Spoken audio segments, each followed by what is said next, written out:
Well, hello there. Stream with real voice. Hi.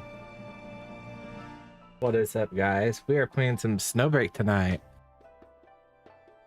Been looking forward to this for a few days. I have a lot of snow breaking to do before certain events go away. There's one in particular. The Fall Guys event. I haven't done much of it. I really need to catch up on it. Where the hell is my mouse? It's on the other computer. I actually don't even have the voice changer running, so if I make any content out of tonight's stream, I'm gonna have to figure it out. I just decided not to run it tonight at all. Like, we did have the results of that poll. Kind of poll that I ran.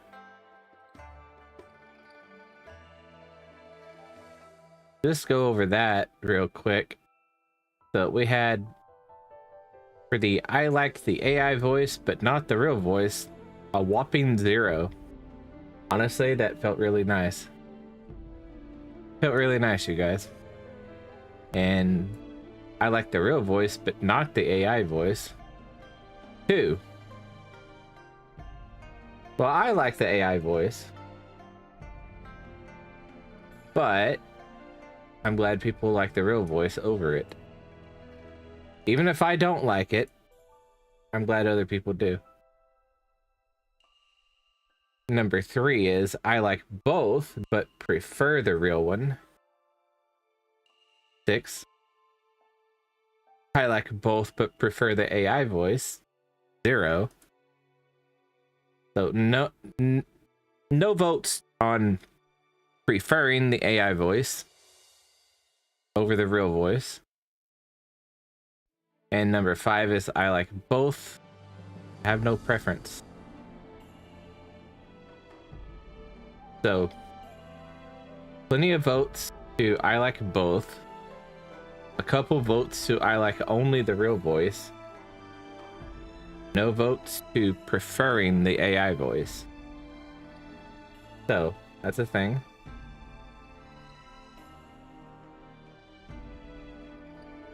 It is quite easy to switch back and forth between the two if I was running both at once tonight, but I'm not running both at once tonight. Actually, now that I think of it, since I'm not running both at once, I need to change a setting. I can change that setting while I'm live. I believe I can.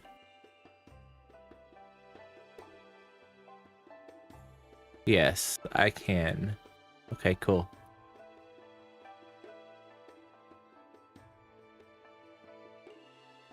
Just to be sure, I will restart the recording. Okay. So yeah, tonight we're going to be doing some Snowbreak. I have some Snowbreak codes to be given away. The event is going to be coming up to an end here in a couple weeks. I'm not sure exactly when, or out offhand, but I need to be looking into that. So I'm going to ping the Snowbreak row. I want to tell them, hey, we're doing stuff. Oh, Riku.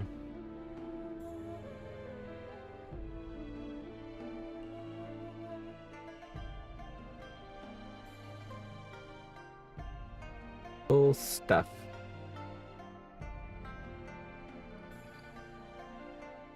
Yo, hi, guy. Wait, who's stuff? What about stuff? Alright. I want to get started. Let's play some Snowbreak. Oh, hello there, Miss Chinsing. Nice of you to show me your butt. That we're doing stuff? Who is stuff? I'm stuff. Ada. Please send line blocks. Well, don't have a lot of blocks handy right now, sorry.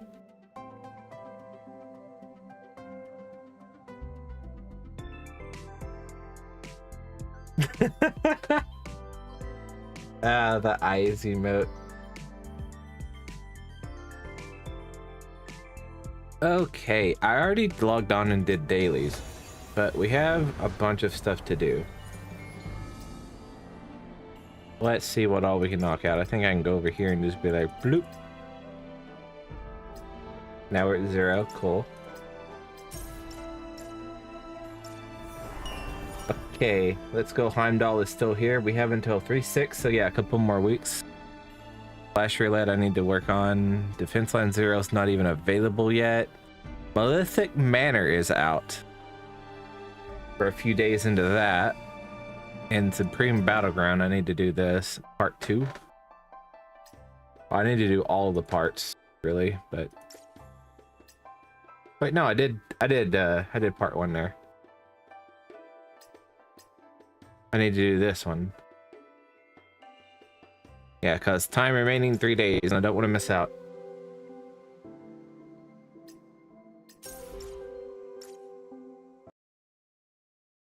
I didn't do all my dailies. I logged in and burned energy.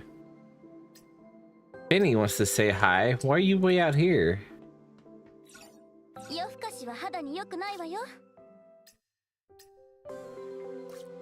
I don't know enough Japanese to translate that.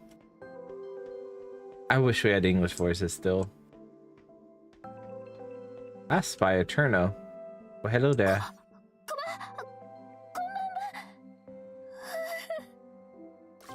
Ah, she's adorable. Oh, Cherno. There's a reason you're my favorite character. I don't know if she would classify as a tsundere, because her tsundere personality is actually just a dual personality.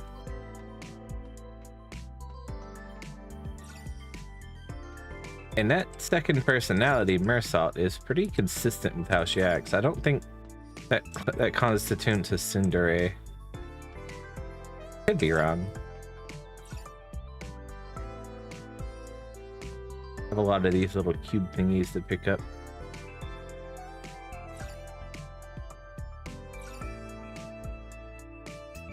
I haven't done this in a while. I've been kind of daily logging while focusing on all the other games. Been too busy lately. Oh, there's the last one.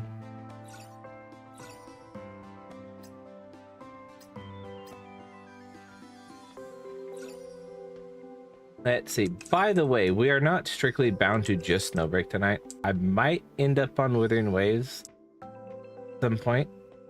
We run out of stuff to do on Snowbreak. Because I know I got plenty of stuff to do on Wua. But that's a to be determined. Speaking of which, I should be dropping a code in the in-game chat and being like, hey, I have codes.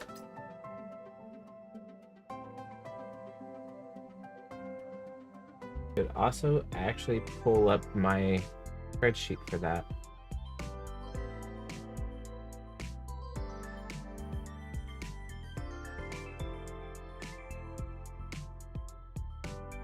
Yeah, I have given out 12 of the codes. No, wait, I've given out 10 codes. I have 20 left. So I need to make some Snowbreak shorts and put out codes in them.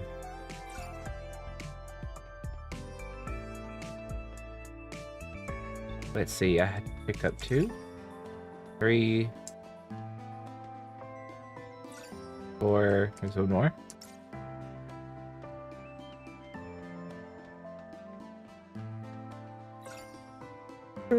No, I'm still waking up. Fuck. I say waking up, but like, I laid down after I ate, and I like almost fell asleep while I was reading a book. Got to get a little caffeine in me.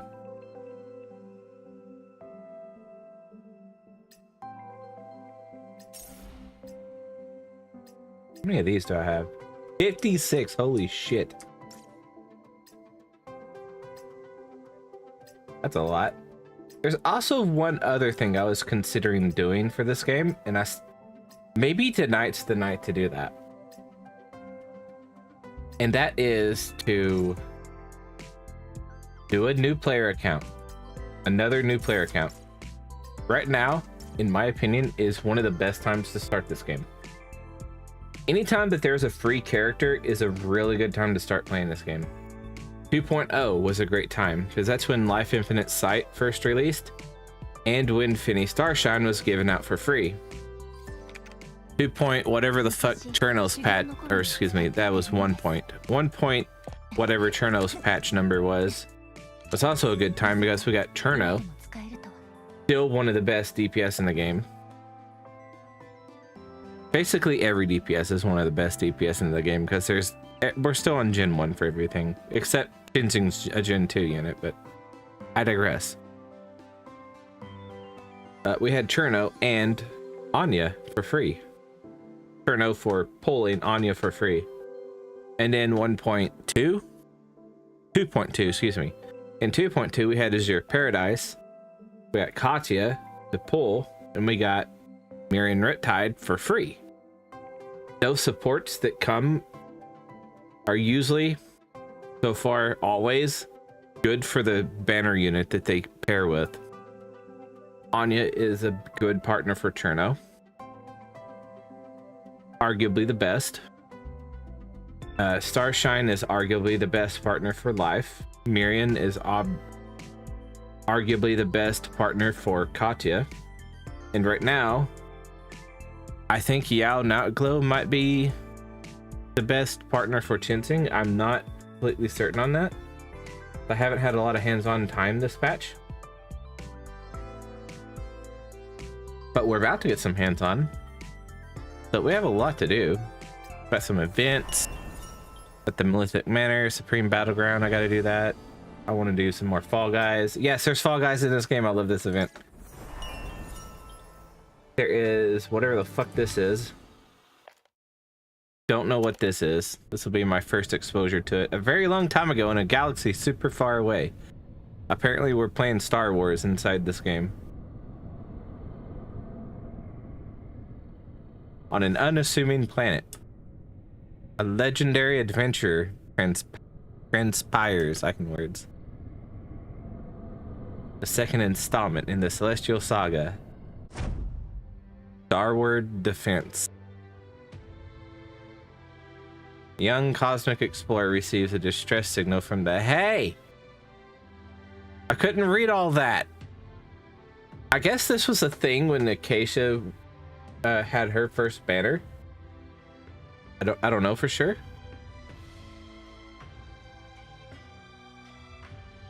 I didn't play much in 1.0, and Acacia's banner was 1.0.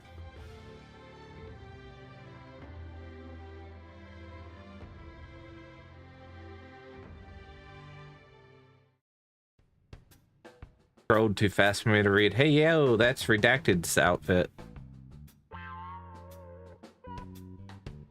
Okay, I'm gonna be honest, I don't care about the story. I just want to see what we're doing here. We have 2 locked things. So I got 3 days for that to unlock. A bunch of stages to go through.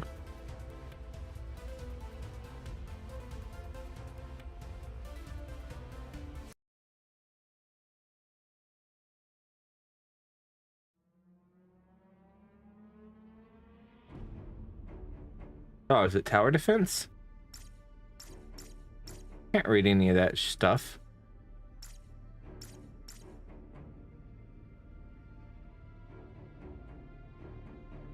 So we're playing a tower defense minigame. I can shoot. Yo, they take a lot of hits.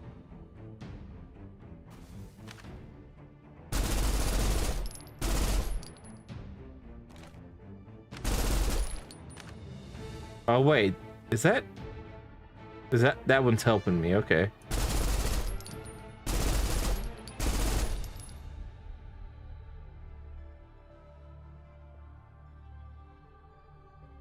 I'll take an electric grid.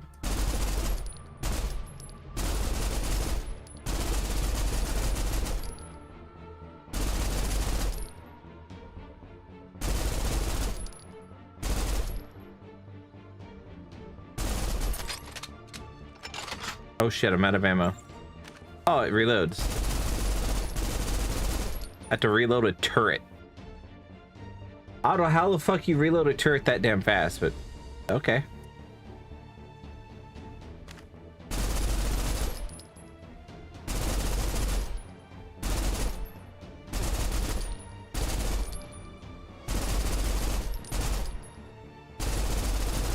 I get headshots with the turret.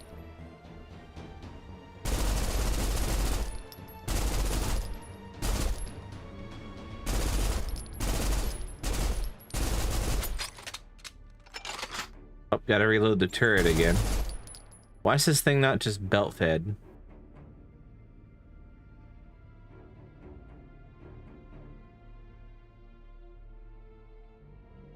I'll take a bomb. Give me a bomb.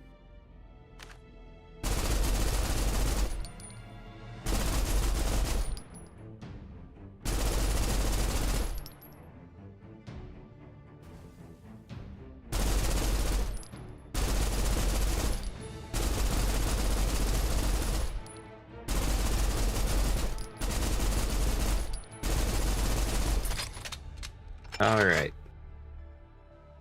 Where everyone at? Yo, it's just us right now. Unfortunately.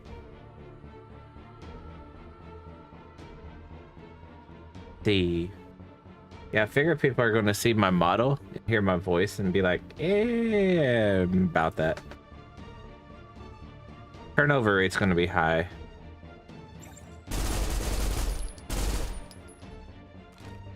Yo, Crow, what's up? You're looking doing some Zenless? I'd love to be doing some Zenless right now. But I have to pick which game I play. I can't play two at once.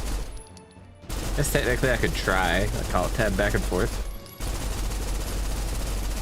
If like multi-category was a thing. That'd be crazy.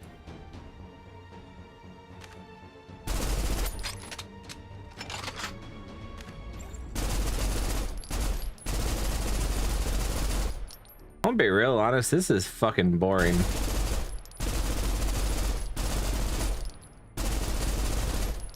Like, can you send them at me a little bit faster than this?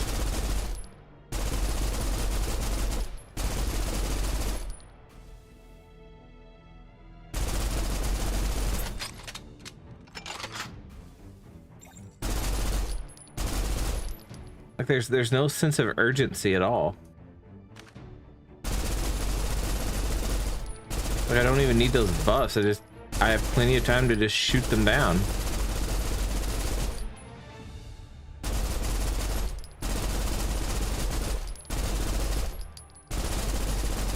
I'm literally playing with one hand. Are they on the way? You feel it? I hope so. Love to have more people hanging out.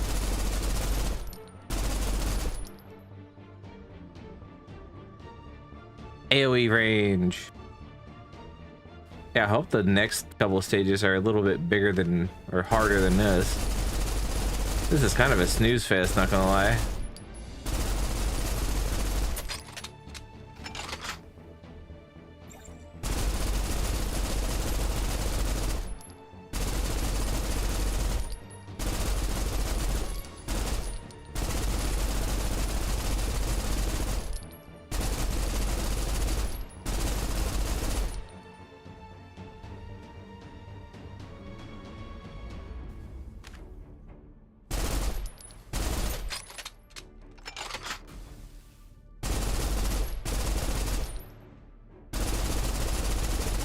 Yeah, I think this might be something I do off stream, because this is really, really awful. I think we're gonna go do something a little more exciting after this round is over.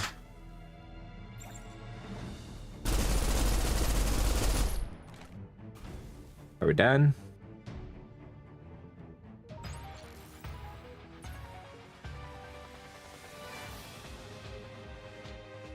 The fucking adjutant's picture. Hold on, I gotta move. Look at the adjutant's picture over here. You're just covered in kisses. That's pretty funny. That's the best part about this stage, is seeing this end screen and having the adjutant just full of kisses. That's a very red lipstick too.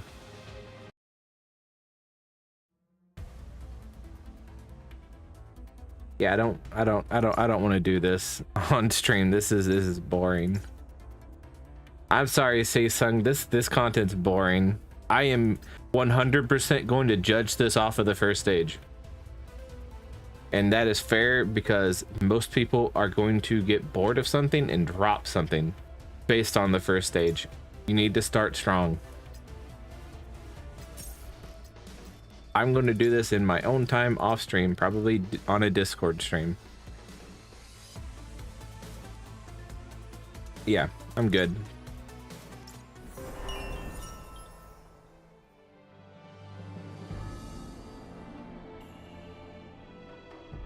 Hey, say fun. That was boring as shit. I'm just keeping it a buck. That was boring.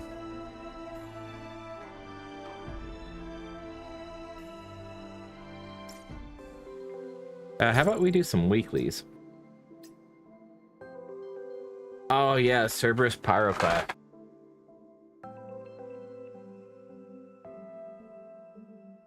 All right, what's your resistances?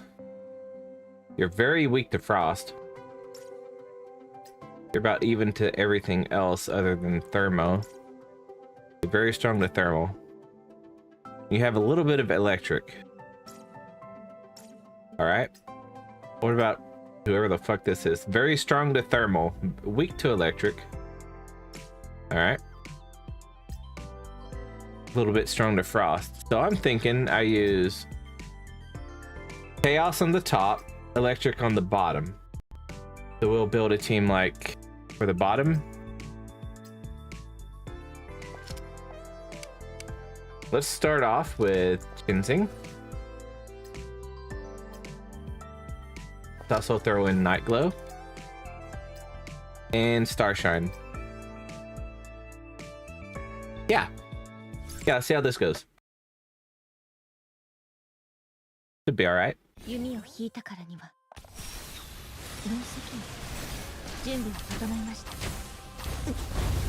Oh, that kind of trapped me a little bit.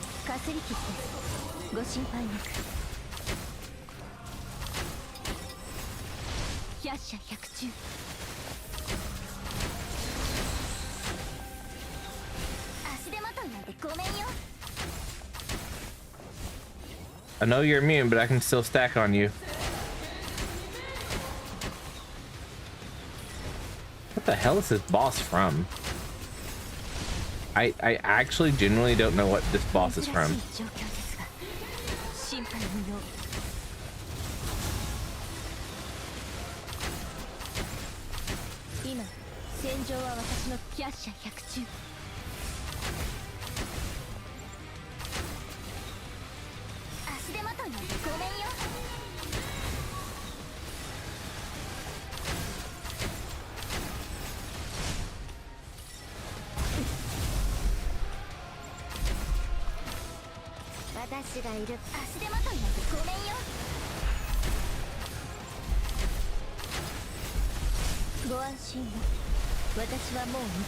Ooh. Somewhere I don't want to be. Yeah, I don't like this boss. I'm not gonna do this boss multiple times. This is not fun. Not a fun boss. This is gonna be like last week we had the boss from the story. This is gonna be another boss that I just don't do multiple times. Like this it's not so hard that you can't throw in a healer and just ease your way through it. But it's not fun. So I'm good. Maybe I try this one a couple different times with different loadouts. Don't know, we'll see. This one's definitely going to be a skill damage side though. We're going to put Mirren in here somewhere. And Anya. And I think also... Actually, we could use Moxer as well. Either Moxer or Anya. I want to try Dawnwing. Yeah, let's do Dawnwing and Moxer.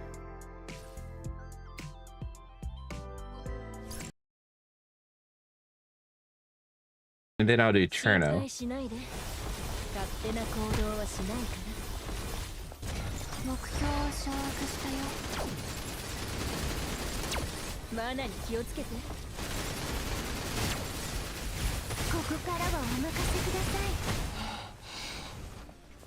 Oh, well, there goes the tether.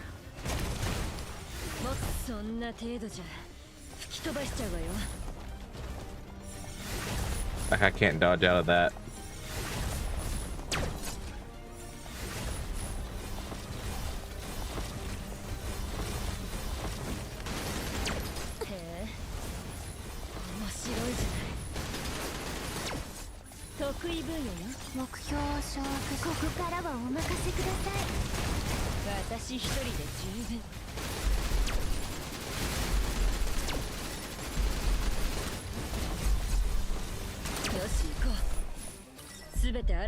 Got it. That was under a minute too. Nice. Let's go. Love to see it. All right, we'll try it with Cherno as well. Couple different loadouts, if you will.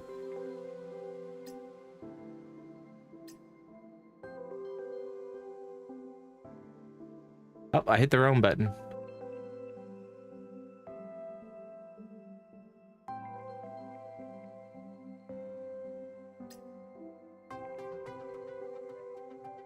Need to have this thing running non-stop regardless. There we go. Okay.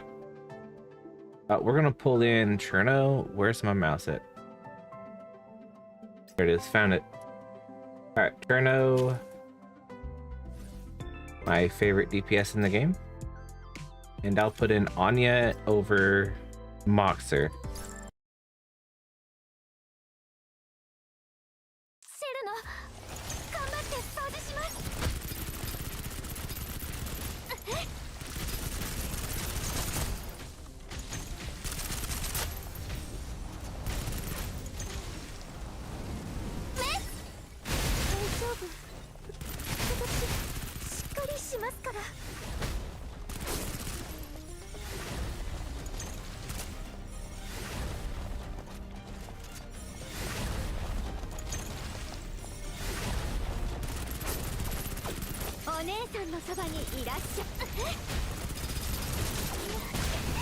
Pop.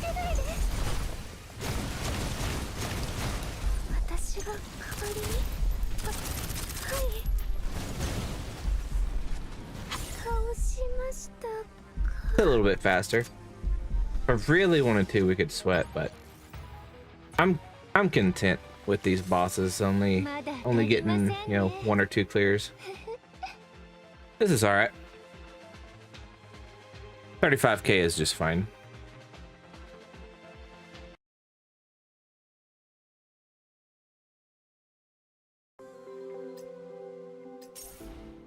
Oh, that's Neurosim. We also have Underground Purge to run.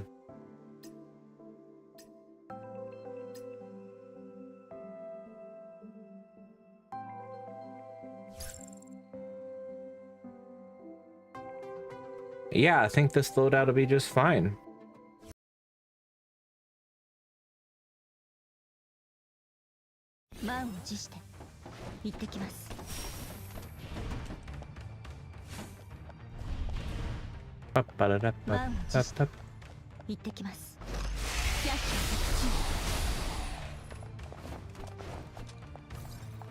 Where'd the door at?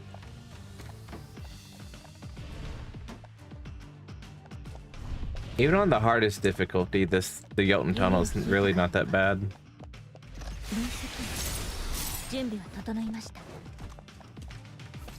I mean, my characters are a little built, obviously, but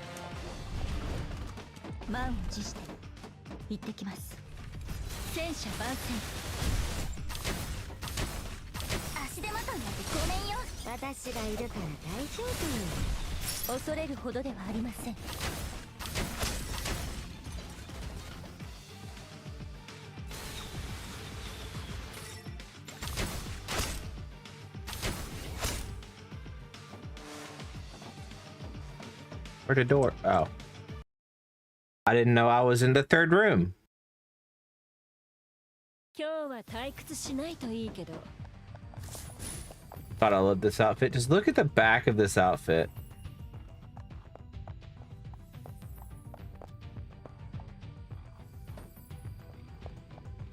The butt jiggle gets me.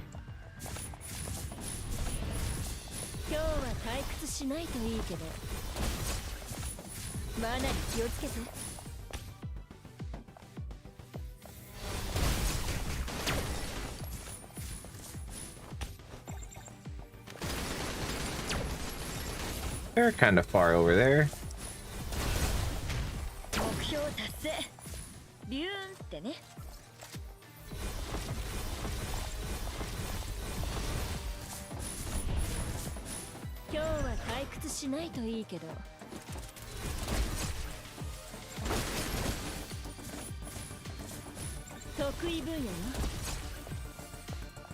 Yeah, so Dawnwing here.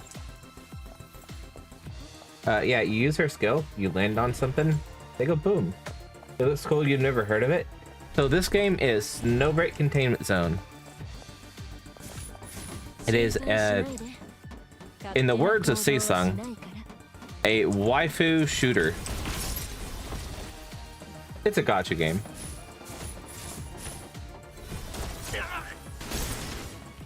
Companies don't want you to call anything a gacha game that is a gacha game, but it's a gacha game. It's very fun, very free-to-play friendly.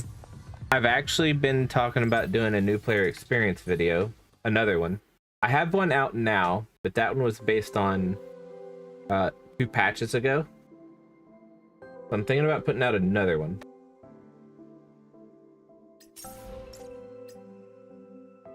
Right now is a very good time to start the game if you were at all interested. So right now we have Chinsing Jade Arc, premier DPS character, and there's also Yao Nightglow. This character they hand you for free, so you can pull Chinsing, and then you can get Yao for free, and you just have 2 out of 3 characters for a meta team. And right now, I believe they are also handing out a free select box. I think that is still going on. So you can pick up anyone up to, I think, Cirrus Kasana, anyone from the 1.0 patches. So good options from that would be like Echel the Cub. She's a healer that you can just put in your team and forget about. And there's also Moxer Shadowka, which I was using on that last stage. I just wasn't actually using her, but she was there. It wasn't hard enough for me to really use anything. Yeah, there's these 2 characters, Echel the Cub and Moxer Shadowka, are on that selector. So you could get Jade Arc, Nightglow in either one of these, and you have a powerhouse of a team. The thing I was thinking about doing was getting Echel and having these 2, and then just having a godlike 3-man team.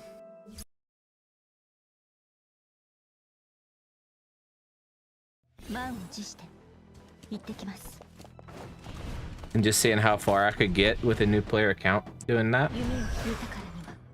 Be pretty good, I think.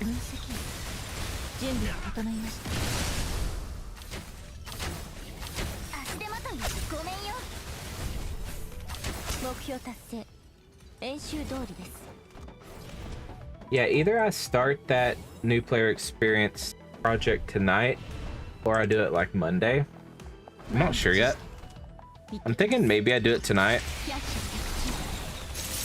That would actually keep me occupied for a long time tonight if I did.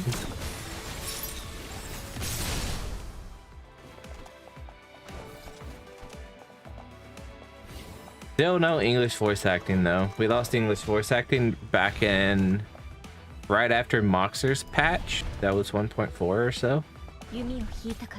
Haven't had English voice acting ever since.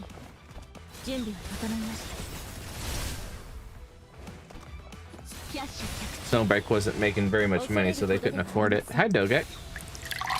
But now that they're making money, but it's a waifu-based game, the voice actors that were doing it before don't want to do it now. What do you mean hydrate? I'm fine.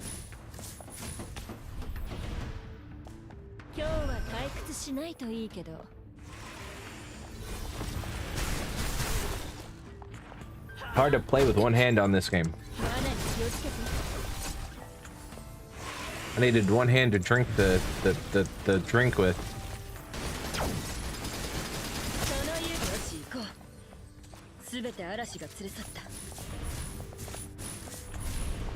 Yeah, really fun game. I've been playing it since 1.2. I started in 1.0, but I didn't really play much in 1.0 or 1.1. But then I picked it up in earnest in 1.2, and I've been playing daily since then. I think I might have missed a couple days every now and then, but I've been making content on this game forever. You know, the shorts. I started to make guides. I am due to make a guide for Echel and Xiao. The guides I make aren't really like in depth. They're just more like what you need to know as a beginner character or beginner player. The shtick is for my stuff is, hey, check this out. X character in under a minute. And I proceed to tell you like the very basic way of how to play a character. Like for Dawnwing, I have a guide out for her. And here's how it went. So you use your skill. For AoE, you use your skill a bunch around the targets and they all go boom. And for a single target, you use your skill and then you start shooting stuff. And your lasers will lock on.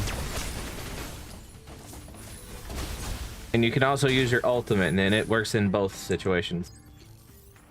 Yeah, pretty easy, right? Why didn't the Ada Ada play? I didn't hear the Ada Ada. But yo, hi Mist. Let's get a shout out for Mist. And type. We love some Withering Waves. Yeah, tonight's either going to be all Snowbreak, or I play Snowbreak until I run out of stuff to do on my main account, and then switch to Withering Waves. All you need is Phoebe's weapon maxed. Oh, did you pull her? Did you pull her special weapon? It's got a lot of crit rate on it.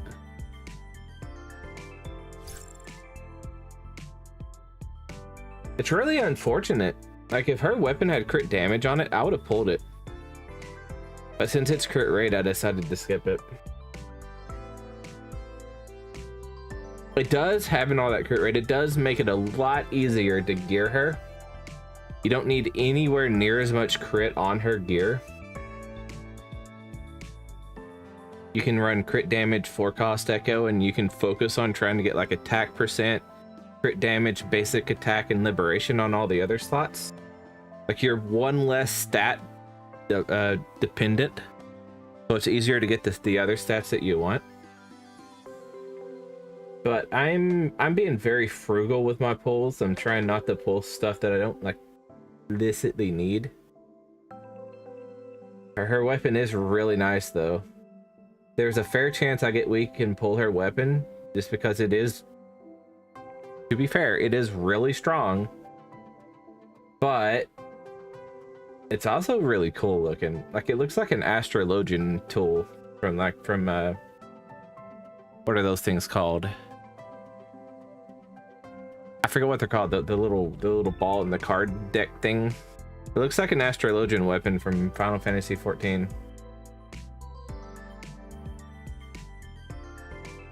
I am a long time Final Fantasy 14 player. I haven't been playing it very much lately.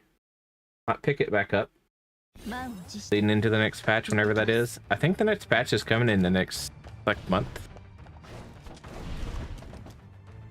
Dual disc from Yu-Gi-Oh! Yeah, that's basically what those things were.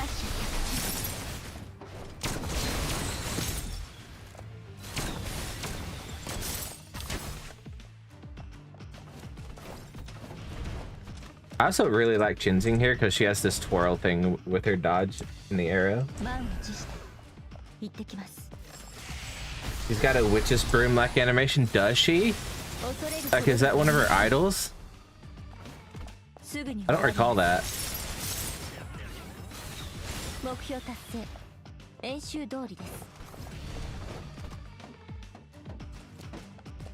Yo, Flamewing, welcome in. Hope you're doing well. We are real voice streaming again. Trying to decide if I make, like, I said I was gonna keep doing the AI voice on shorts, but I'm trying to decide if I do that or not. It would be honestly probably a good idea to just wean myself off of that thing, because it takes a lot of extra hardware power to run it.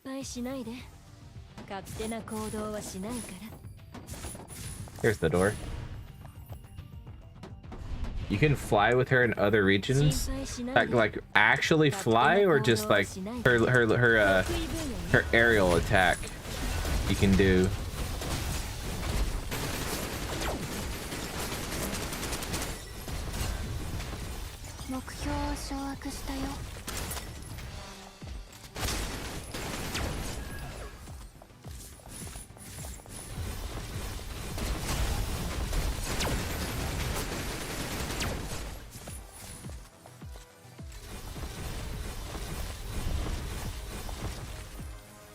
Yeah, I like the mobility you get with Tachi here. I also really like this haircut. I'm weak to ponytails, okay?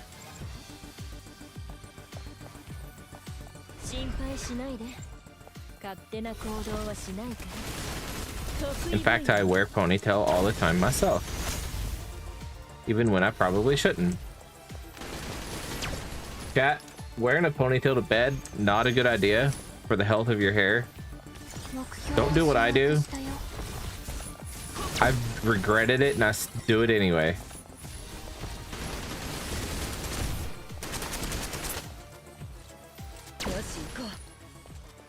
I really need to take better care of my hair.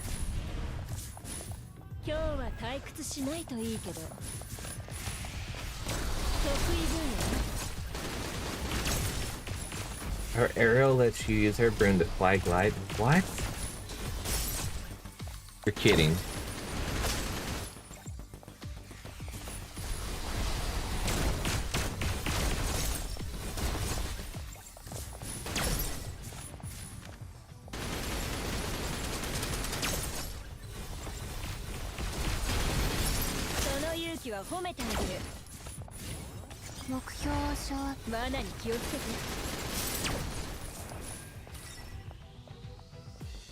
Oh, done. Okay, cool.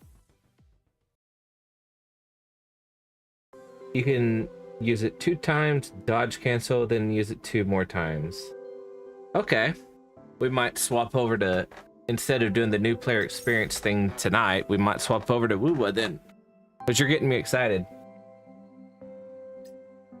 So after I run out of stuff on here to do tonight, we might just swap over to Wuwa and do that. I'm gonna pin that, by the way, so that I can find it easy later.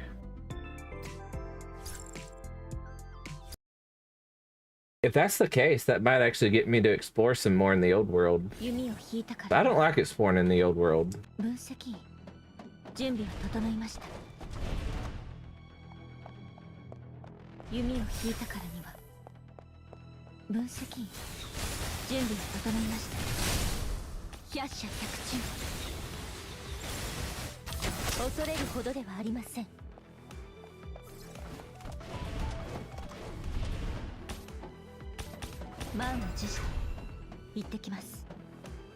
do feel like I should probably do at least a little bit with the new player experience video tonight, though.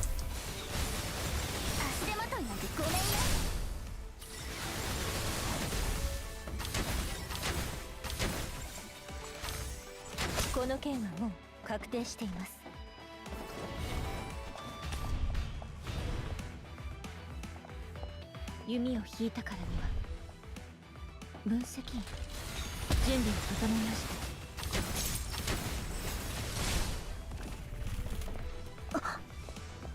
戦車番宣恐れるほどかすり傷です。ご心配なく。目標達成。演習通り。Got him. Yeah, we did find one game mode on Snowbreak here that is actually not all that fun though. 心配しないで。勝手な行動はしないから。マナに気をつけて。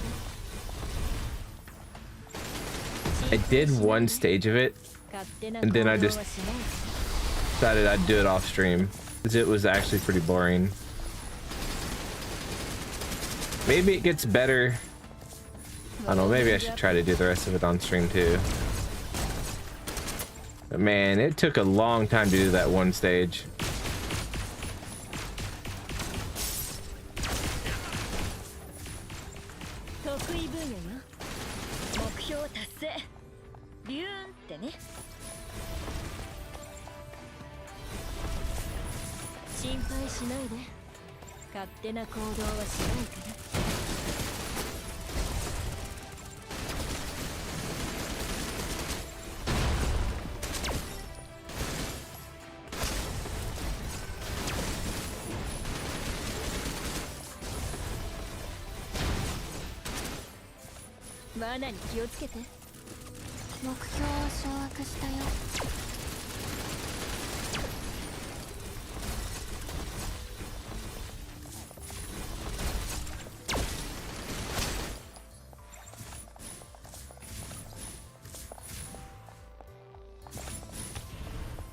I didn't think that was the end, but that felt like a final stage.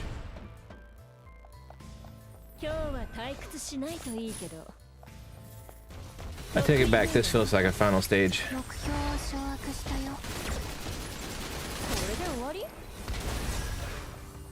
I say that and I just mow the boss down like it's fucking nothing.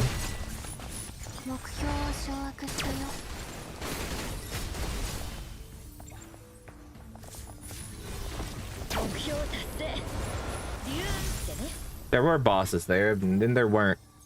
You know, it is what it is. Sometimes there are bosses, and then sometimes you just make them go explode.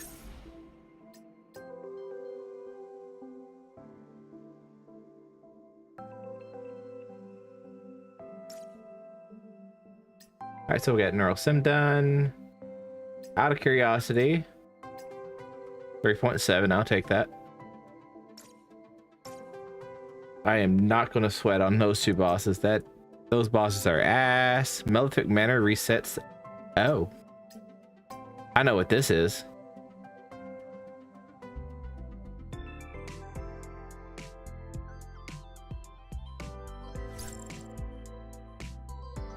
Yeah, so we're going to do this as traditional. We're going to do this wave mission stuff with a couple different characters. I'm going to start with Haru. Then we'll switch to maybe Turno. I also want to run Jade Arc. Any excuse I get to use Haru Absconditus, I'm going to take it. Because I fucking love this character. Even if she's not all that strong anymore. She never really was all that strong, but... she was kind of a niche character when she first released. And she's stayed a niche character the entire time. Not having that animation play is weird. For her, at least.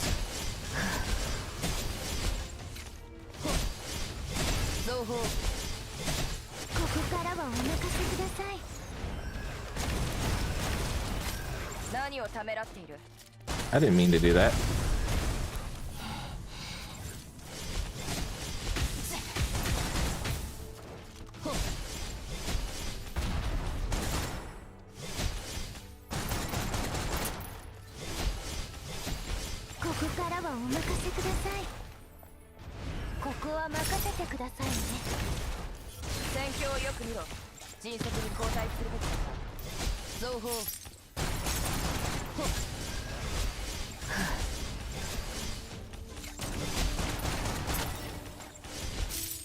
Usually them spawning in the same area is a good boon for her. But they're not doing that. Kind of spawning all over the place now. This is going to be an easy, just spam the hell out of the E key for Chinzing.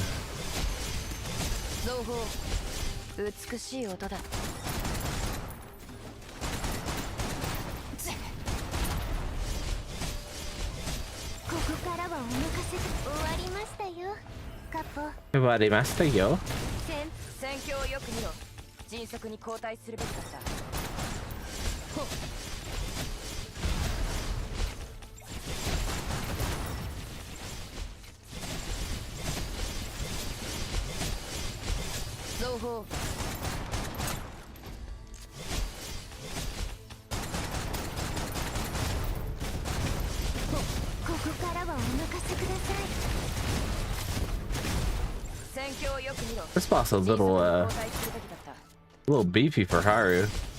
Haru is never good at single target. I lost my kill streak.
We're done.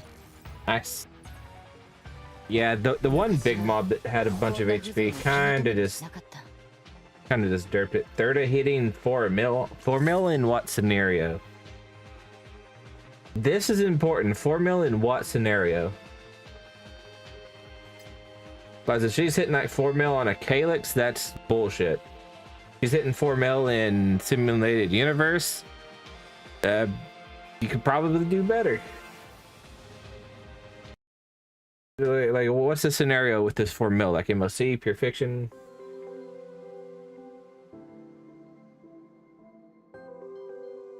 Thank you for the head patsies.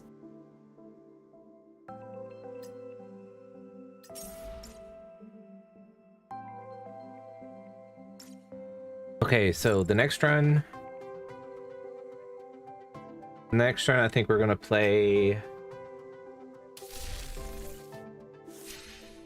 I kind of feel like playing Freesia, to be honest. I do enjoy playing Freesia. I just think it's bullshit that she has to have her signature weapon.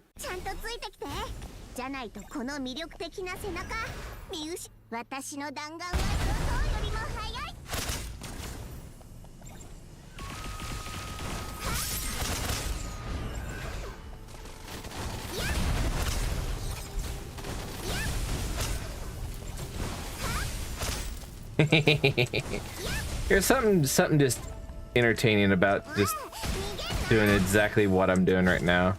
Oh, I'm gonna lose my kill streak. Okay, never mind. We're gonna switch characters.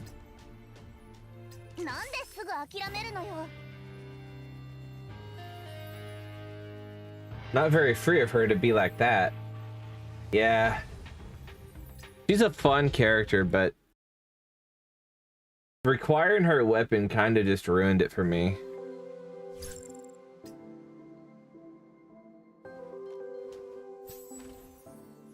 She is at least still fun if you have her weapon. She's kind of ass if you don't have her weapon.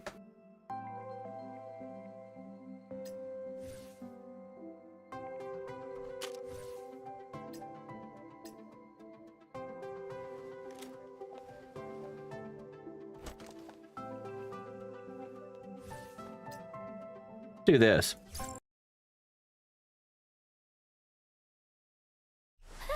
こんなにでも片付けないと。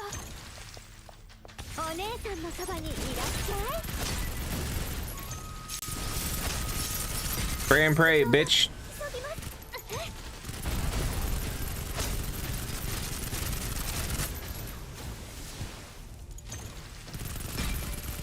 I can probably just AFK this now. Those things will just kill everything.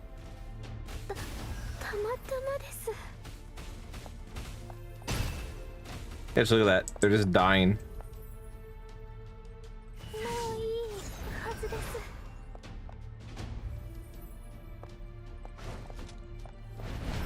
They're dying and I'm keeping my kill streak.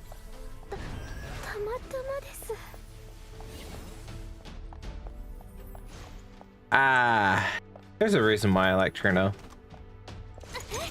He's fun. That one there's a little beefy though. Pop.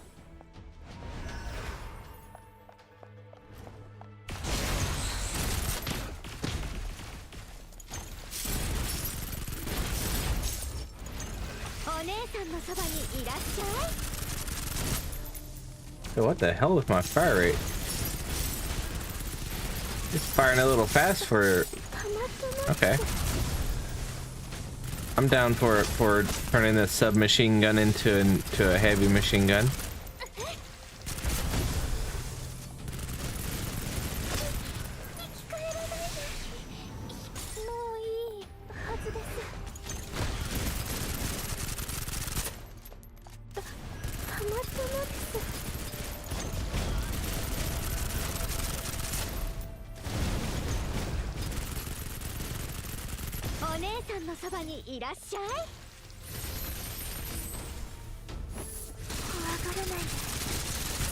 Oh, here's that bitch that made me lose my multiplier on the other one, on Haru.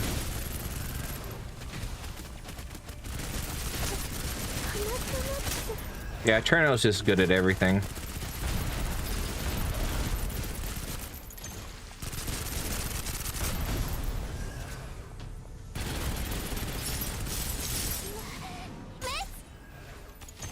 I thought you were gonna run your ass at me. Well, you can just thought again.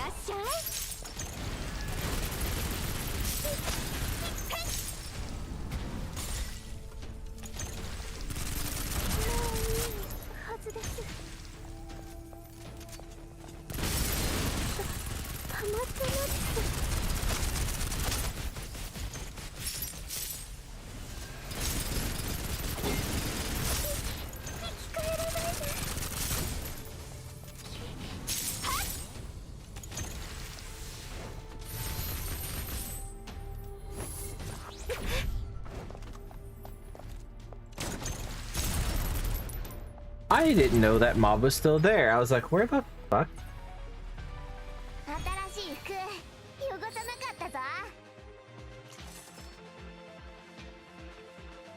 You can use it 2 more times if you use the grapple too. Really? So that's 6 times theoretically.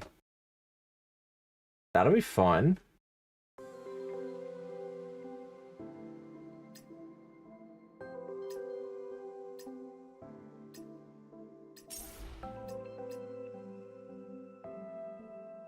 So we need to go up to 100K.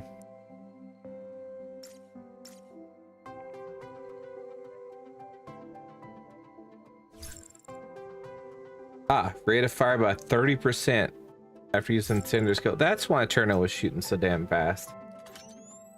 I want to do 2 more runs. I want to do an infinite sight run with any Starshine. We're just going to showcase a bunch of different comps.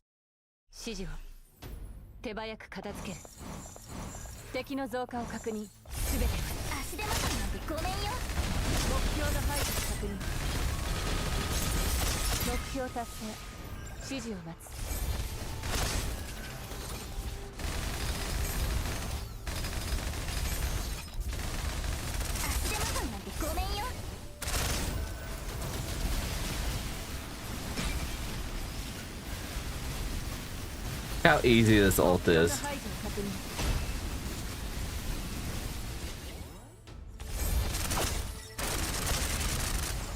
The fun thing about Infinite Sight is her ult is up every 20 seconds. And you can get it for free if you use her skill just right. If her skill tags 6 different enemies, her ult is free. It's minus 10 cost per enemy tagged.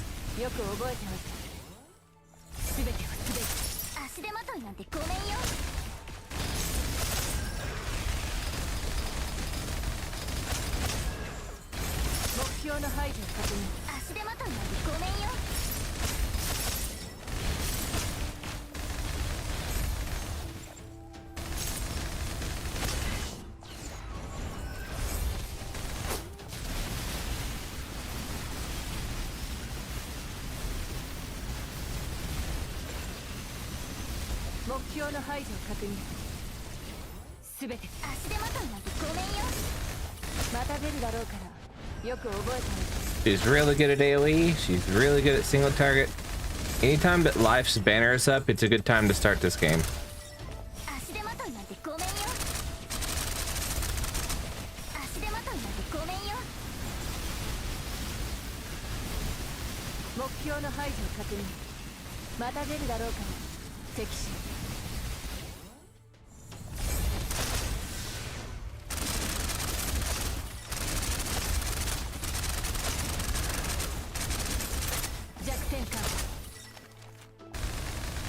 When's Pink Cat banner? Yeah, I'm not sure. They haven't told me yet when my banner's coming. You gonna pull on it?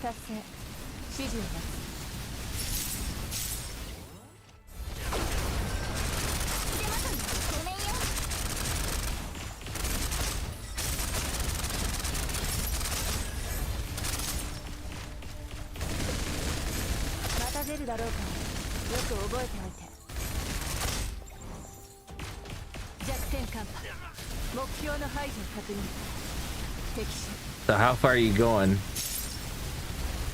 You gonna pull you gonna pull E0, E1, E6? What about the light cone?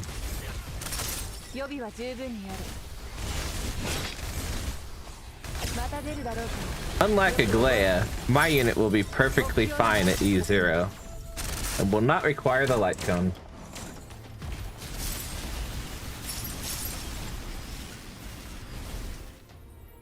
What path would I be?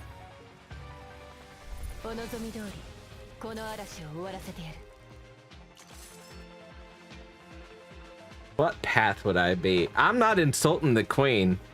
I'm insulting her kit. All right. I'm insulting the devs that made her kit. Aglaya herself is perfectly fine. You think I'd be Nihility? Not Erudition? I thought I might be Erudition. Why would I be Nihility?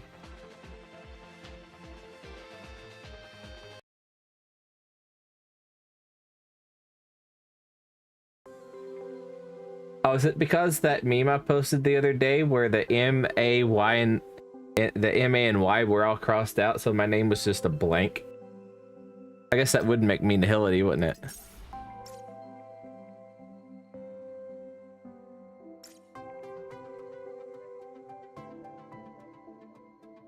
Alright, one more run. Let's get Chinzing. Nihility that does damage based on debuff count. So like how many debuffs the target has, not how many debuffs have been placed, period. Like I don't build up an ult like Akaran.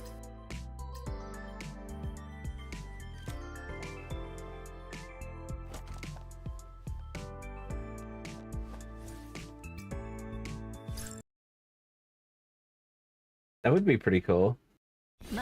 I still think I might be Erudition though. Just because of what Erudition is. Maybe that's why I like the Herta so much.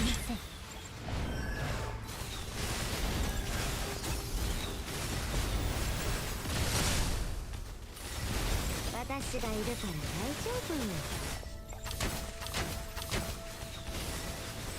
目標達成。演習通りです。恐れるほどではありません。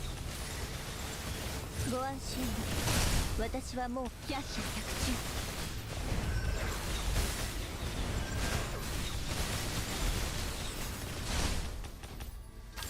この件はもう確定。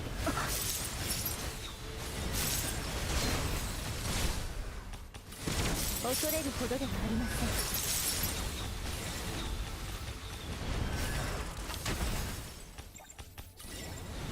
私がいるから大丈夫。戦車万戦。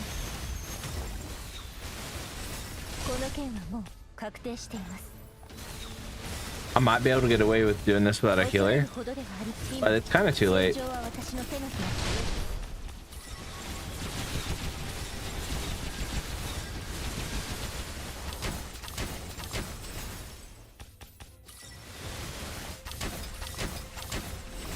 この件はもう確定。Ah, get the sack. 恐れる百射百中。かすり傷です。ご心配なく。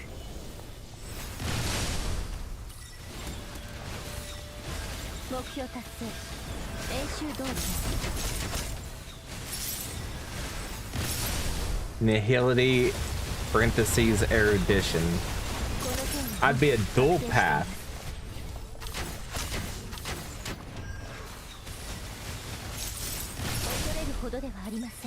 That'd be crazy. Imagine if there's an emanator for two different aeons.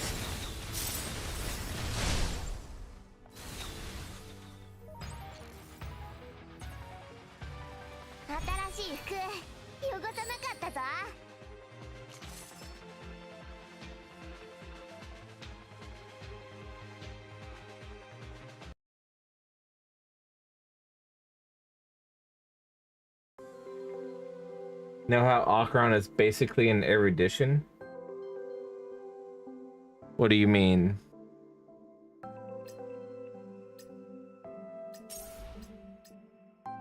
Like her kit? Like how she does damage like an erudition?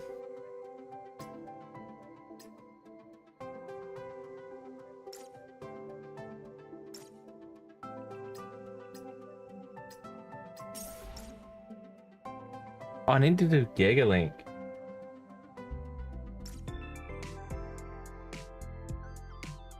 Well, to be fair, Herta is not ultimate dependent on her damage. The bulk of her damage is skill.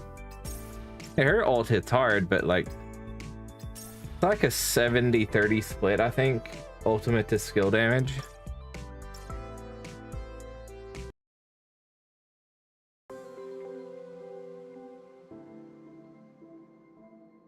And she's the Emanator.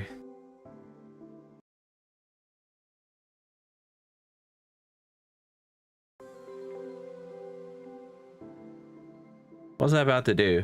I just drew a fucking... Oh yeah, Gigalink. There's only literally Gigalink here. Fuck, that means I have to do all of Gigalink in one go.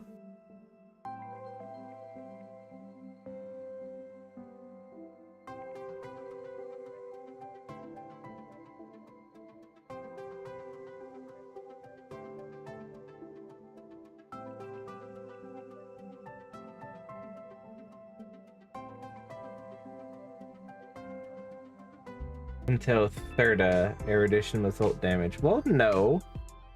No.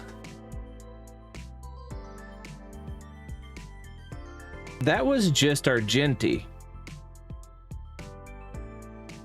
The Jade was primarily follow-up. Little Herta is primarily follow-up. Himiko is primarily follow-up. Jing Chui is primarily basic attack. I mean, they all use their ults, but none of them are like pure ultimate damage, except I guess you could make an argument for Serval. Her ult's her biggest chunk of damage, but she's not like 95% ult like Acheron is.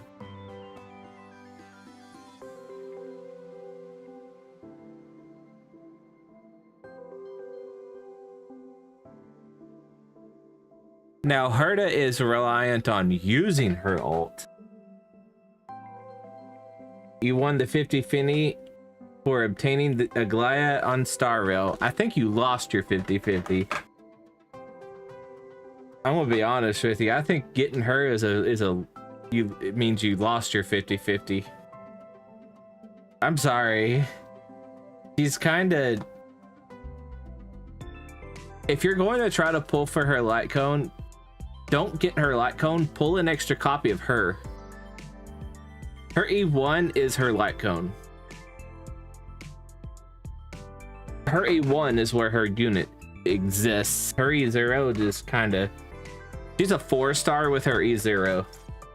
That's the way I would put it.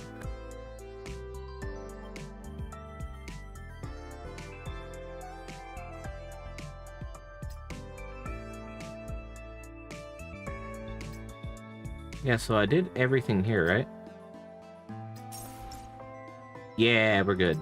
Okay, now Supreme Battleground.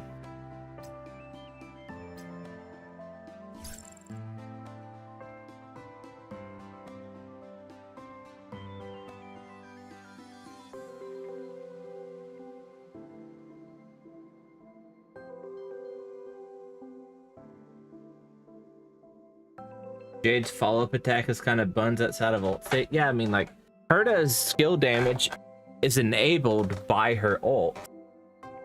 And, like,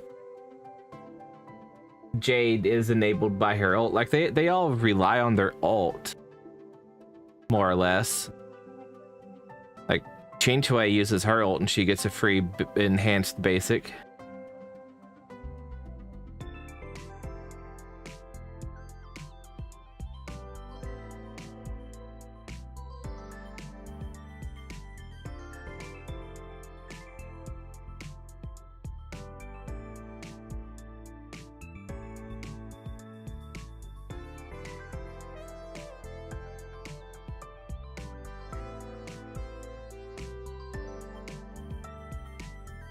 But Acheron basically is an erudition unit, though. Like, she relies on using her ult, and she's pure ultimate damage.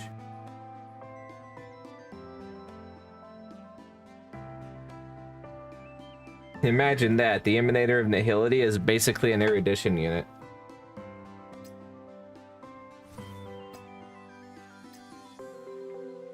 What the fuck boss am I fighting? Tamusian, okay.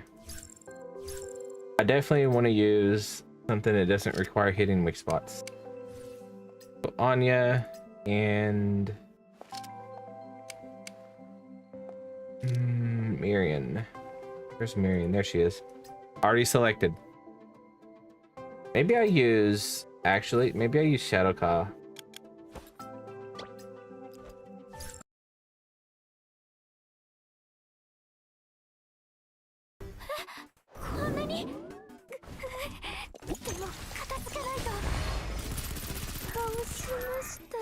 Uh-oh. Right, stage 1 has no HP. Man, I was about to just set up to do the long haul of 90 seconds, but I forgot I still have to do stages 1, 2, 3, and 4.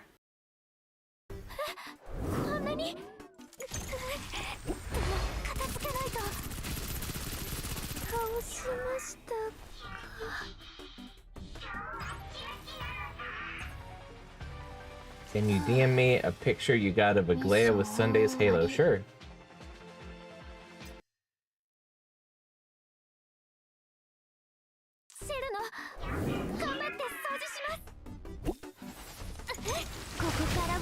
Oh, I didn't mean to do that one.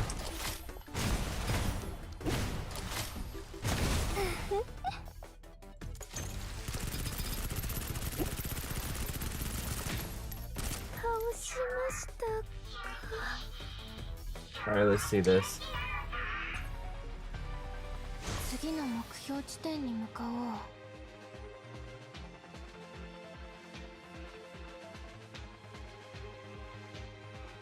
That actually looks pretty cool. Not gonna lie.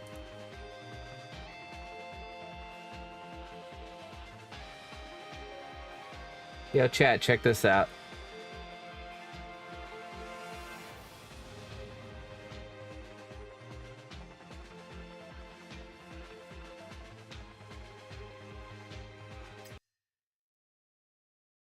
Don't that look nice? こんなにでも片付けないと。 This stage 4. リロード急ぎ倒しました。 Boom.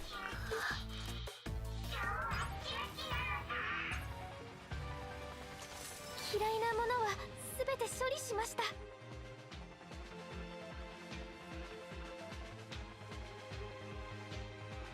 Gonna hard commit to a Glad like you hard committed to Kafka. Yo, brother, I respect that.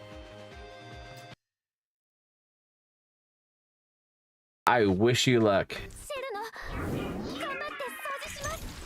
目標を掌握したよ。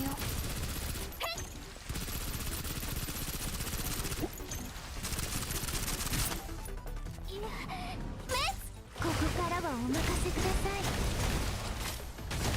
怖がらないで。私ならできますから。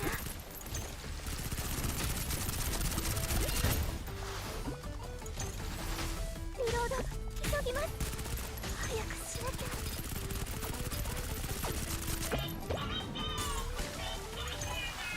Is that a 900k?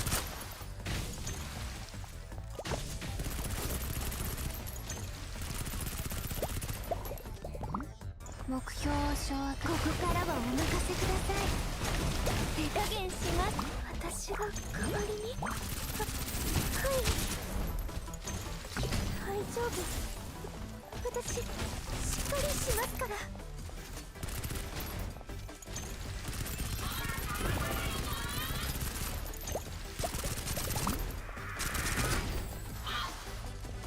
ここからはお任せください。私が代わりに。メス。 Stop being immune to damage. 厄介だな。ごめん。 Fuck. ごめんなさい。次の目標地点に Yo, Heavies, what's up? You say Snowbreak? Yo, yeah, we playing some Snowbreak. I only got 10 mil on this stage. What the fuck? Maybe I should have been using, what's her name? Anya after all. I care though? 2.4. I mean, I really don't care. Even if I drop down to like 5 to 10%, I don't care. It's just money.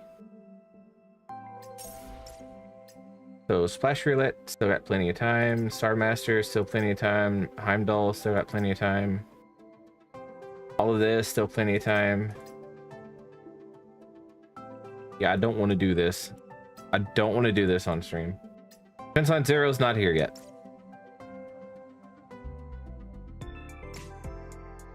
Better at least try to get some Gigalink in. 14 hours until the next reset. I don't like doing Gigalink by myself.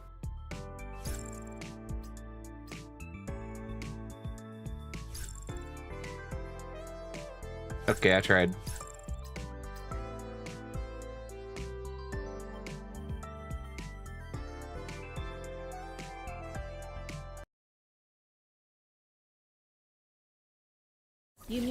The Chadjutant there.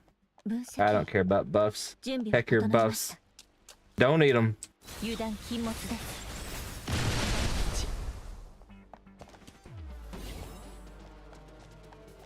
See? Don't need them.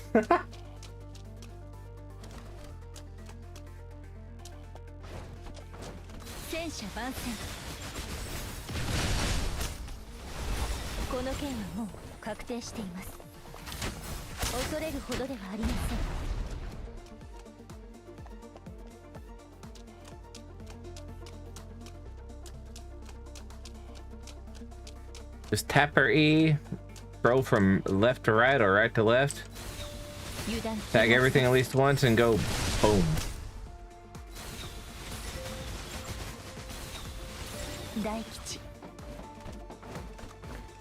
Heck your buffs.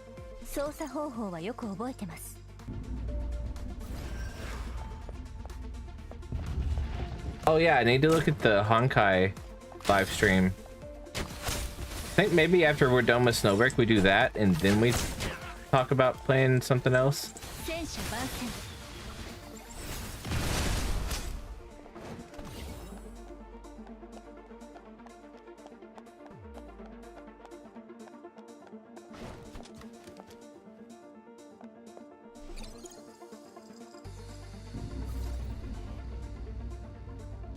So are you still going to be pulling Mighty, Doge?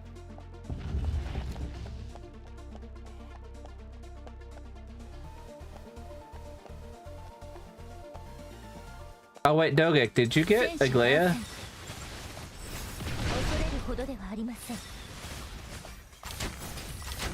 この件はもう確定しています。 I can't remember. You did? You sure you don't want to get her E1? As important as it is? I don't want those buffs. Don't eat them. 逃がしはしません。 Uh-oh. The game just exploded.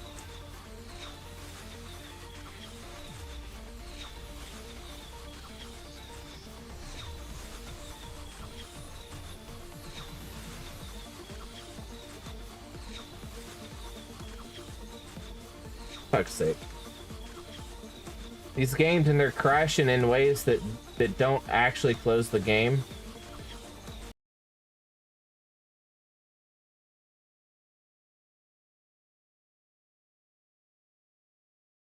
Like, people that aren't as technologically literate are gonna come across those and be like, how the fuck do I close this game? And like, they don't know to go into Task Manager.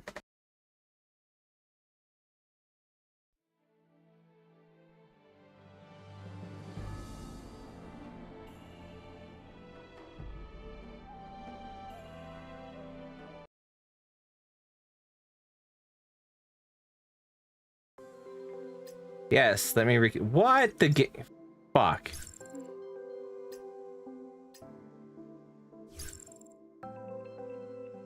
Alright, I'm not doing Gigalink.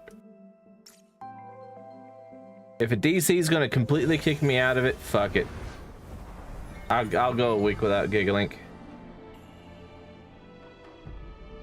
Why is there a dot here? Thought I did everything.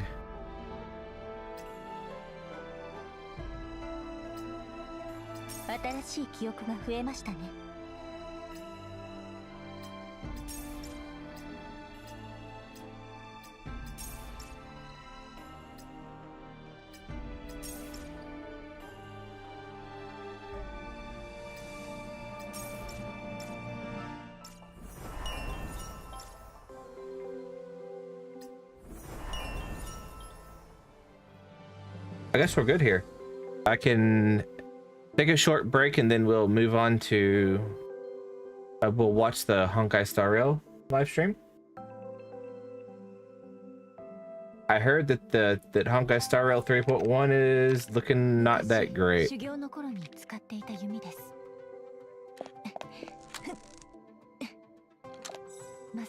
We're getting a free standard 5-star in Wua, yeah? Wanna know who I'm gonna use mine on?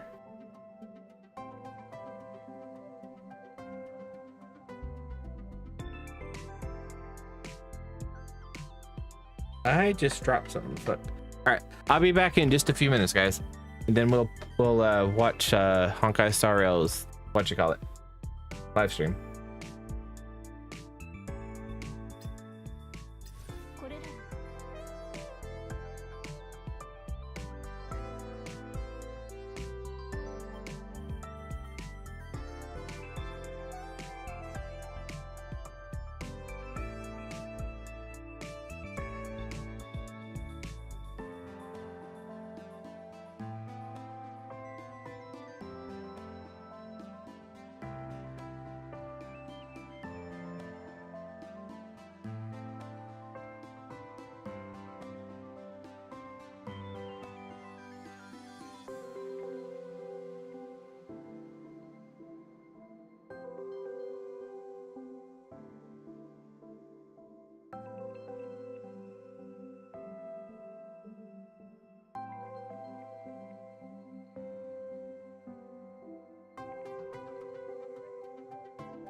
観測と演疫で迷いもためらいも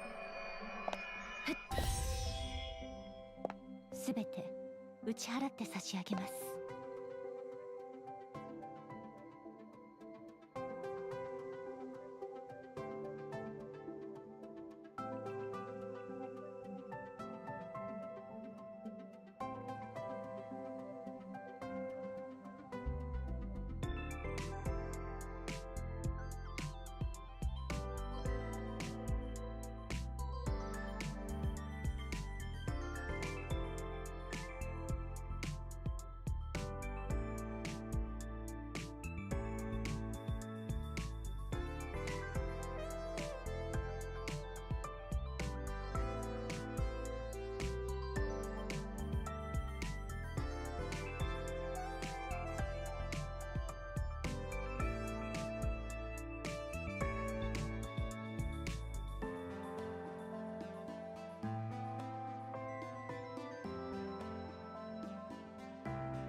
Alrighty, I'm back. What's up? We're gonna stay over here though. So, we're gonna get out of here. Open up Brave. I still have a couple of these other things open that I'm not actually gonna watch. Okay, Starrail.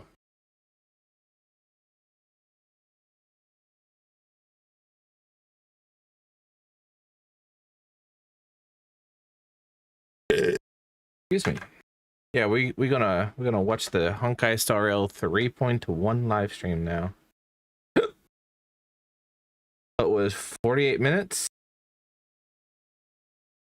Bitch. And the trailer was included there.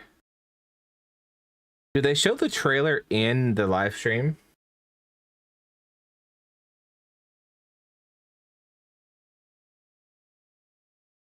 Aglaia is so fucking beautiful. But I can't wait for Castries. Yo, what's up, Speedry? Yo, out of curiosity, before we dive into this, out of curiosity,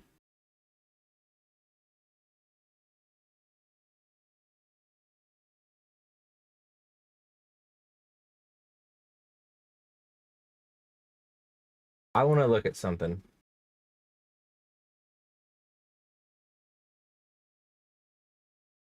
It's very dangerous for me to drag Firefox to the main screen. But I want to see how the book is doing. Anoxa might make Herta permanently meta. How the fuck would you know that? We are not supposed to talk about leaks. Don't you get on to chatters about that? I see Deltons has left a comment. We are almost at 100k on Scribble Hub. Looking good. Giving me a cookie. I love cookies. Blob cookie. Which chapter was this?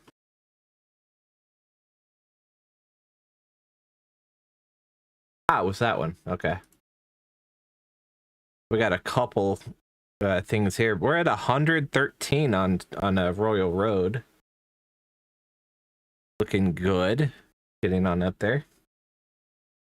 Rank 10,994. Could be better.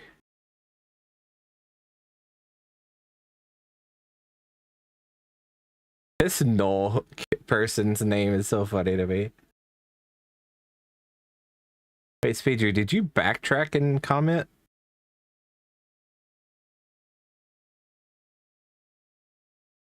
Have a rep, sir.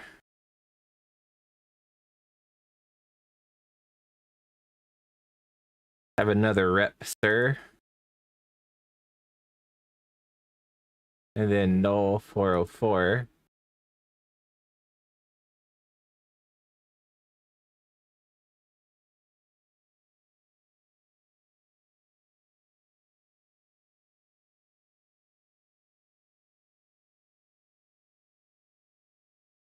a very good question. I'm glad someone's picking up on that.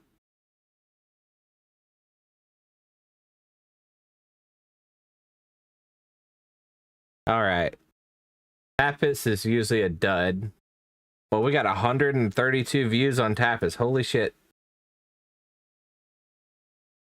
Somebody read a good chunk of the story in one go. That's about half of it, actually. Wow.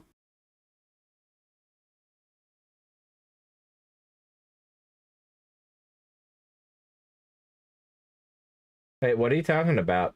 The latest he's coming is 3.6?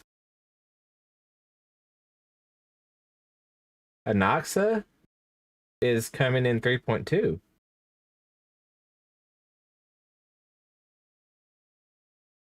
Like, it's already confirmed.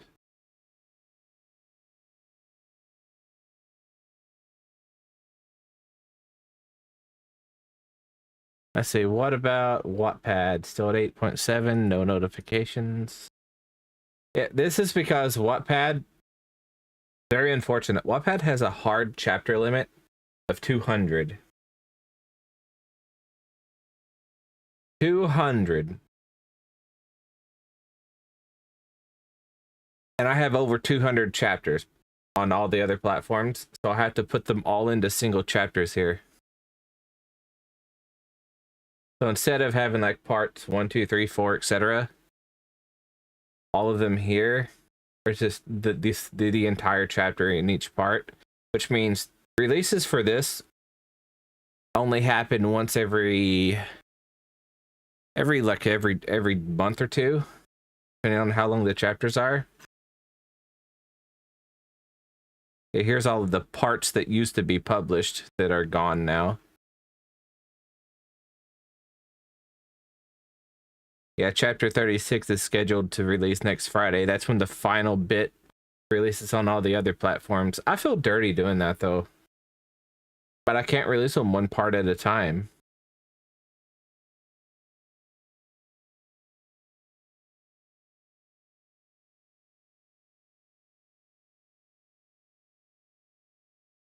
So I have to pick between making Herta stronger or a remembrance DPS. Well, I am picking Castries. But I'm not worried about my Herta being stronger. She's strong enough to clear anything with or without weakness. Like, I'm good. I'm not worried about her hitting harder than Infinity. She hits for Infinity already. She don't need to hit harder than that. 171k over here on Web Novel. And yeah, the Patreon doesn't really get any traffic because everything that's released there is either paid or available everywhere else. Anyway, so let's get rid of that.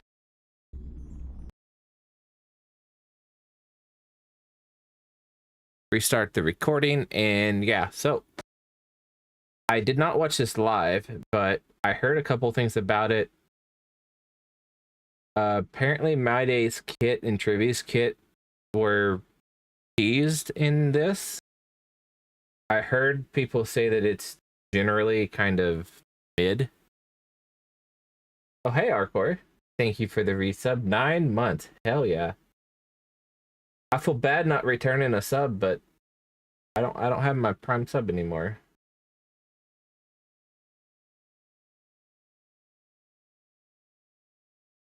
Hour of Fantasy. You know, sometime we should play some Final together again. I've been itching to get back into Final, but I don't think I'm going to be able to in the next couple weeks. You done goofed? What did you done goof about? See, next Thursday is the Duet Night Abyss closed beta. Oh, the 28th is when raid restrictions are released? Wow, they still haven't released that? I was doing that raid like 5 months ago. What the fuck?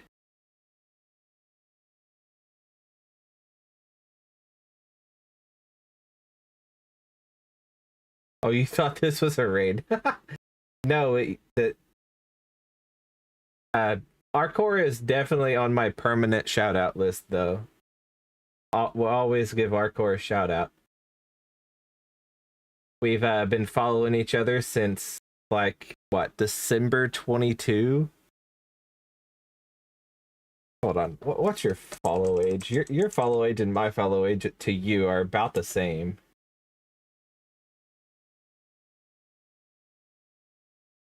Yeah. Look at that.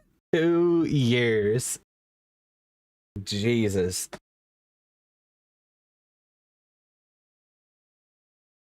Oh, apparently I don't have a follow age on my own channel.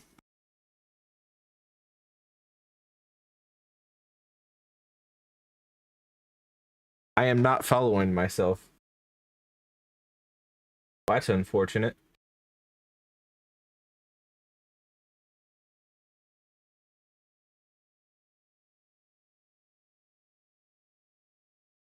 Are you running a little VTuber? Oh, that's Lovey. You have your suggested channels running, somebody. Lovey's live.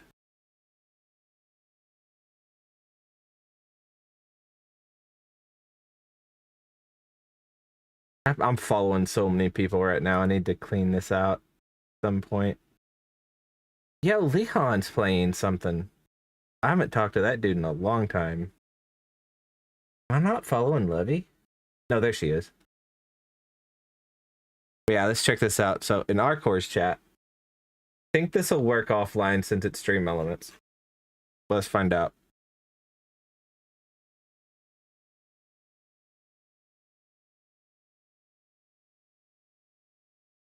Two years, 1 month, 18 days. Yeah. January, December. Yeah, I followed you when you got raided by Kyrios, if you remember that. I remember you were exploring in Meroria. I was too, as well. I was just kind of dicking around, exploring off-stream, lurking Kyrie. And then Kyrie raided you, and I'm like, well, all right. And I'm like, hey, this dude's voice is awesome. I still stand by this, that you and Drents have the best voices I've ever heard in streamers. Ada, ada. Oh, hey, the Ada is working again.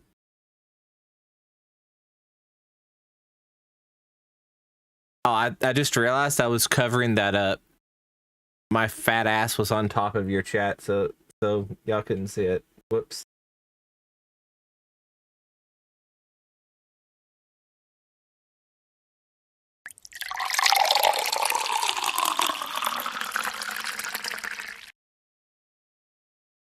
Hydrate.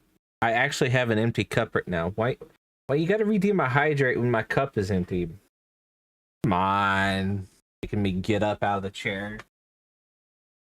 Well, hi, kitty.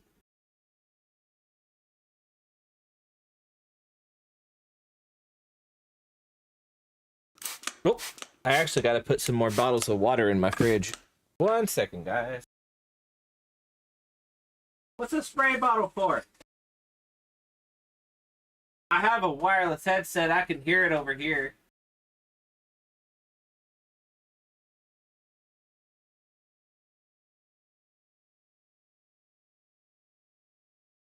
Hi, kitty. Bitch. Yeah, I'm gonna make a thing of gamer subs real quick. The red raspberry sounds pretty awesome right about now.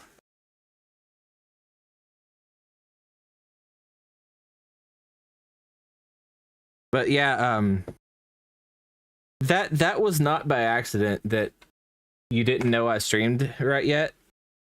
I don't know. There's a lot of people just have this like no self-promotion. Like if I go into someone's chat and I say, hey, I'm a streamer too, I'm probably going to get banned in most chats. So there is that stigma, but I also just don't advertise it anyway. Because it's not my chat and I don't want to draw attention to me from the streamer that's there. So I tried to just act like a regular old chatter. unless the streamer knows who I am. Even then, I try to act like a regular old chatter until, you know, it comes up. If it comes up, it comes up, you know? I say that. I don't mind when other people come in and do that to me. Well, much. If it's someone that, and I know they're a streamer, I don't mind it. If I don't know they're a streamer, I would prefer to get rated before you tell me you're a streamer. That way, you know, it's like, oh, it's pretty damn obvious they're a streamer, right? I don't know, it's a little weird, but like, I'm not gonna ban someone for it.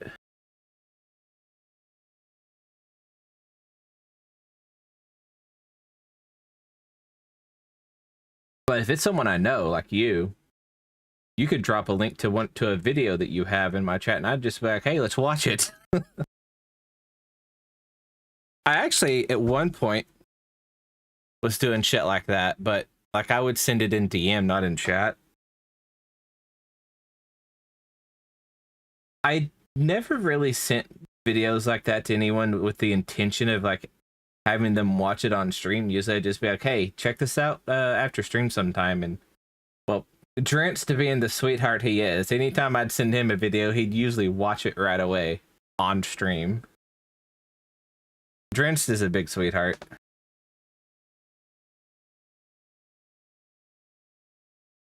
I haven't caught one of Drent's streams in a while, but here lately I haven't been awake at the time that he streams. Or you either, for that matter. I've been sleeping during y'all streaming hours. But I'm about ready to try to get my streams back on. I always try to make your stream sus. Yes, I do. Yes, I do. Look, it's fun. It's nothing like a little quickie. Am I right?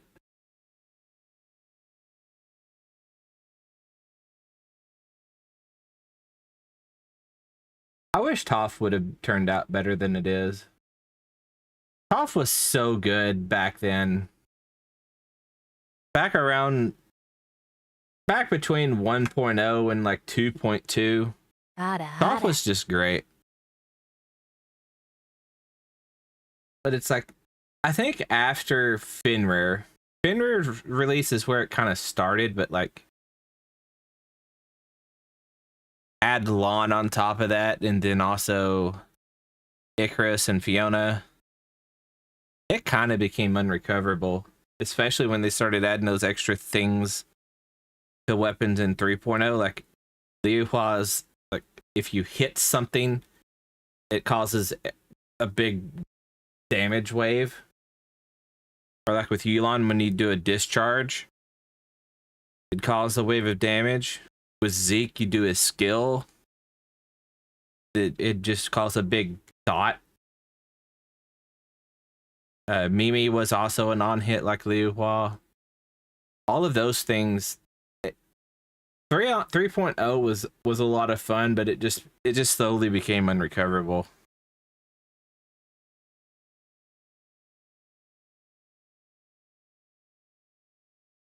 I wish Toph would turn out better. I just think it's too late. I think it's too late for them to recover it. Like maybe NTE turns it around. Maybe NTE becomes what Toph should have been.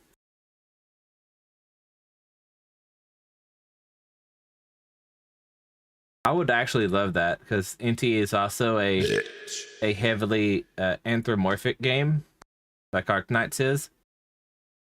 That meaning like cat girls, wolf girls, that kind of thing. But maybe. I kind of have no faith in Hada, but maybe.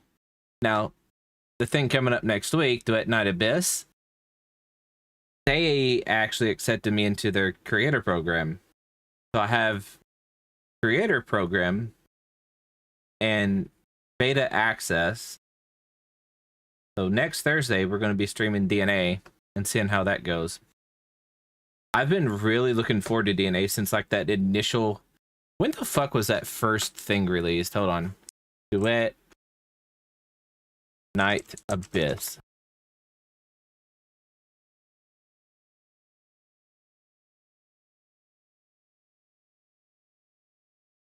Honest review, Duet Night Abyss CBT 6 days ago? CBT hasn't happened yet, though. We're still a few days out. What? Was there already a test? Am I crazy? Maybe I am crazy. Oh, she's cute. Anyway, where's the actual Do It Not Abyss YouTube? There it is.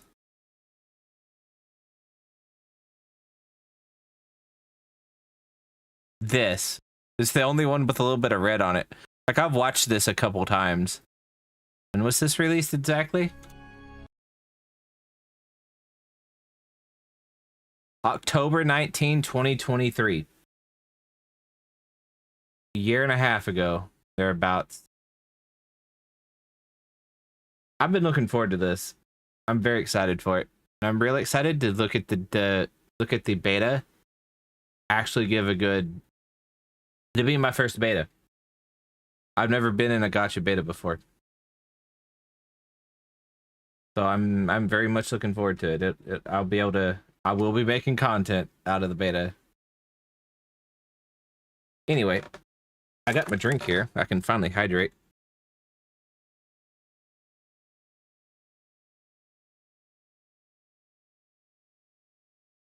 All right, I want to turn their chat off. But let's see what this looks like. Actually, I'm going to restart the recording again. All right, so Honkai Star Rail 3.1 live stream. What's that say? Light slips the gate, shadow greets the throne. Okay, that sounds kind of cringe, but I mean, unless it's good.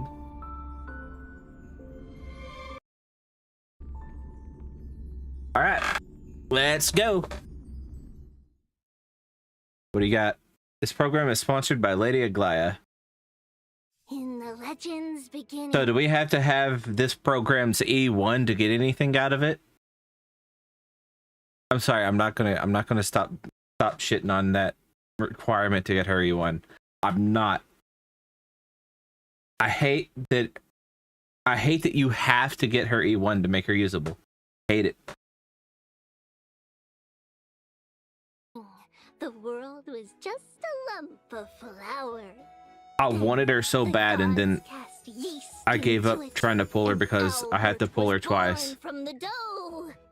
The Earth Titan granted it a divine... I can't hear this very well. What the fuck? Hold up.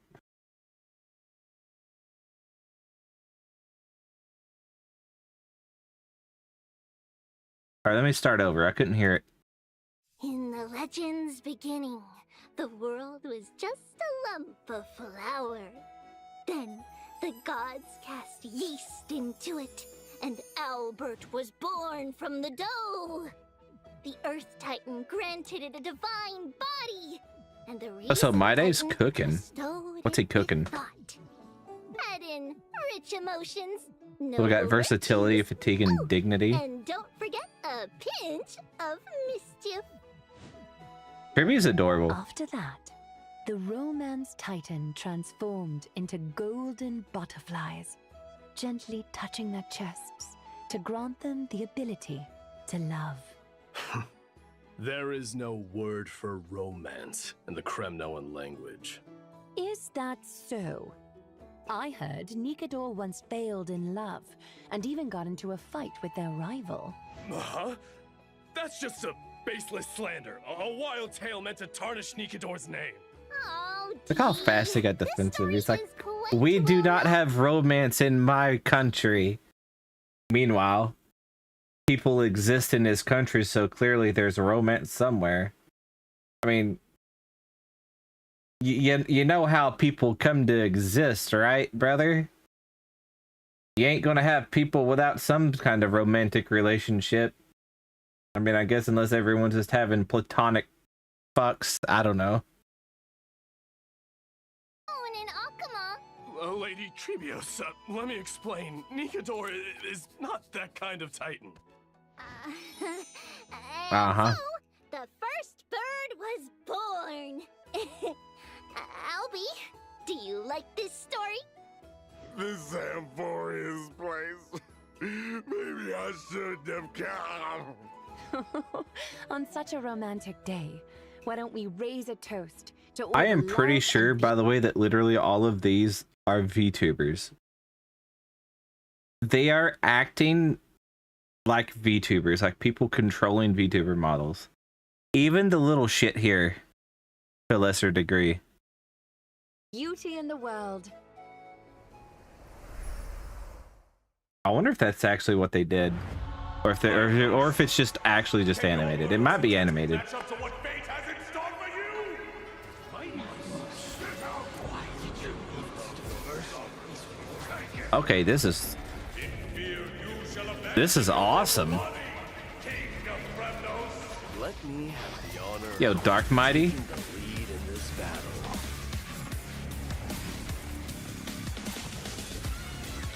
This journey is forged blood and flames. Motherfucker looks cool. All right. What? 3 molded life with their hands, and 3 guided. Back the fuck up. Hold on.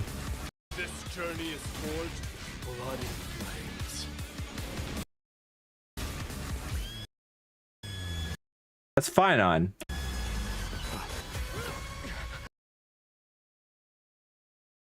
Excuse me?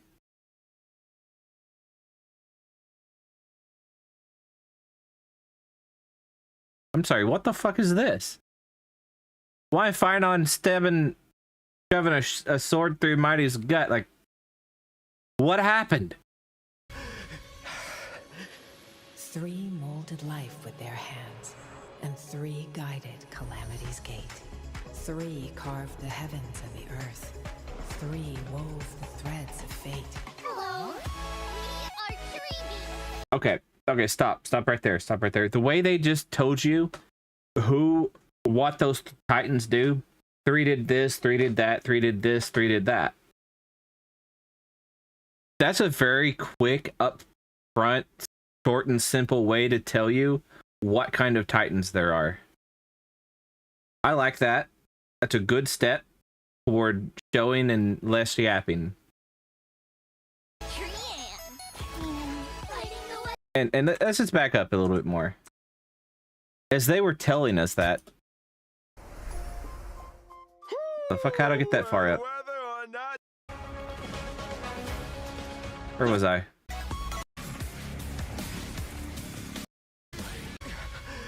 Three guided Calamity's gate.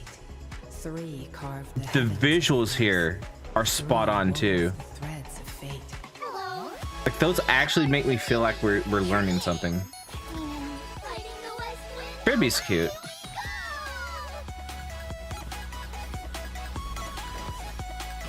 Restrict the numbers. Wait, why is a Harmony character fighting up front? Okay, end this. Offer that was cool. What's going on here? Yo, bro, don't pick on the Tribbies. Get him, Castries. Whoop his ass.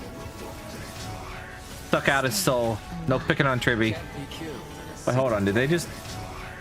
Stay You did not just try to attack Castries. alive. Brother. You trying to die? I wish to see you again. It's now my Oh, turn. hold on, hold on. How we wish. Why do I feel like she's dying? This feels like a death flag. Harmony? God damn it, guy. This feels like a death flag. To see you again. It's now my turn to fight against it.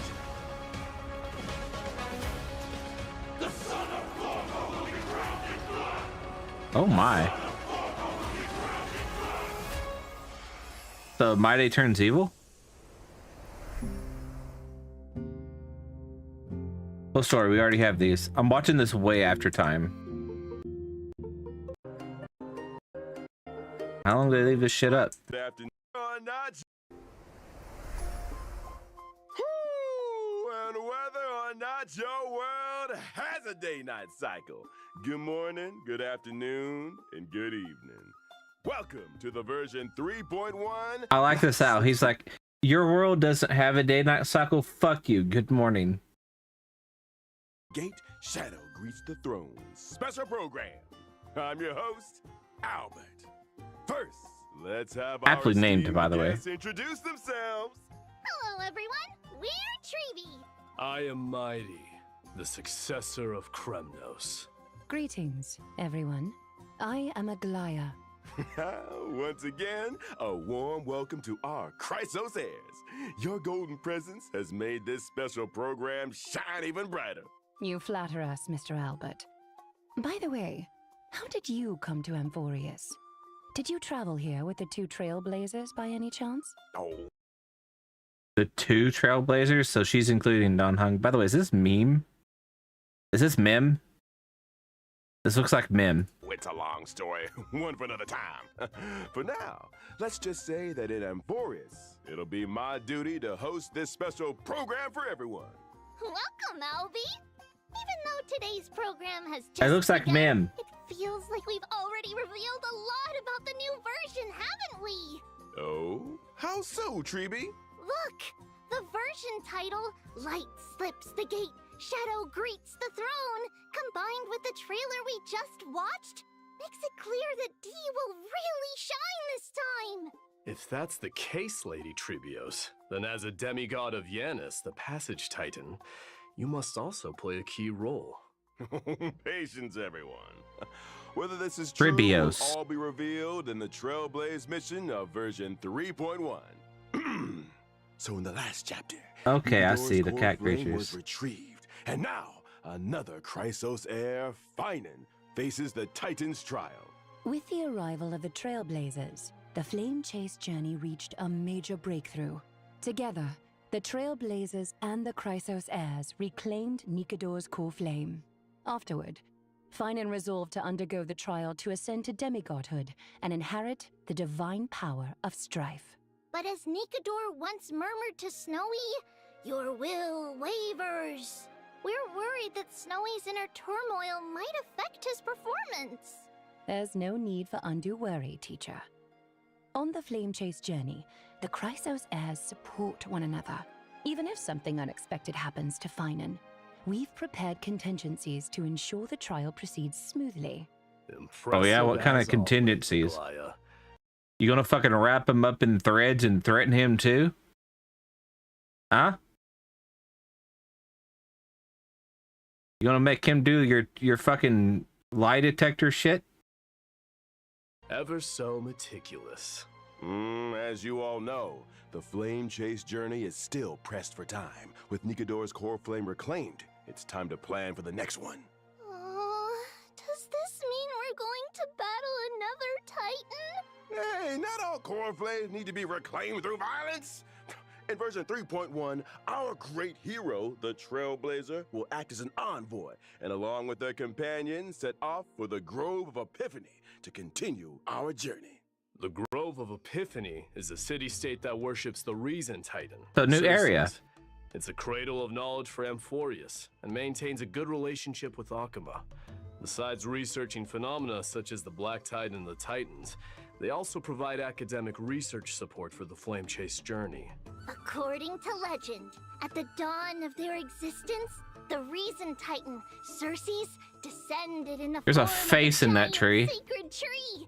And around their roots, a large, verdant forest gradually formed. The generous Circes allowed those who sought knowledge to study and rest there, freely imparting the world's wisdom to the once ignorant mortals.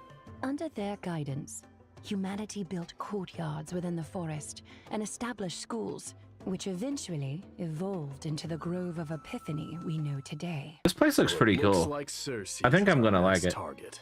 Exactly. Like Kefali, Circes is a titan friendly Hold on, toward back you. up a second. What? What are you talking about, guy? about Aglaya wrapping you up in her threads. Someone's a little thirsty today. Someone's a little thirsty today. I mean, as long as she doesn't threaten to kill me, you know. Humanity, and has even willingly entrusted their core flame to the Grove for safekeeping. That's great if there's no need for fighting. Just a peaceful retrieval. This mission might be much easier, huh? Well, it's not quite so easy. The Grove of Epiphany holds an unwavering reverence for Circes. This core flame is something they'd be very reluctant to part with. Exactly. That's why Akuma must dispatch an envoy to the Grove. In the 3.1 storyline, the Trailblazer will engage in peaceful discussions about reclaiming the core flame with newfound Chrysos heir allies. Absolutely no fighting. Oh. But in the recent version trailer, enemies were swarming in like a tide. Busted. Actually, He the said, Grove was busted. recently invaded by the Black Tide. What? Since the Arabelica, a substance known as the Black Tide, has descended upon Amphorius, whether human or Titan, anyone affected by it loses their sanity. Nikador, once a stalwart defender against the Black Tide, naturally became the most severely corrupted Titan. With Nikador's core flame reclaimed, Castrum Kremnos was left without its guardian Titan and was entirely consumed by the Black Tide. Its spread has since accelerated, and now the Grove is its next target. We must hurry to save them and Circe's core flame! Exactly! The Grove's crisis cannot be ignored. Our Trailblazer will once again take on the heroic mission of seeking and aiding survivors, gathering intelligence about the catastrophe, and locating Circe's core flame to bring it back to Akuma. During this process, the Trailblazer will encounter a mysterious enemy attempting to steal the core flame. The masked figure shown fighting the Trailblazer in the trailer. Who the One fuck is with that? a mask and cloak? Ooh, they look like a major villain. Hykes. What faction do they belong to? They're an unknown enemy. This journey to the Grove may be more perilous than expected. For now, let's call them the Flame Reaver. And to help our Trailblazer navigate their hero's journey, I brought some intel about. Where the fuck is she at? When are other people going to come down to Amphorius?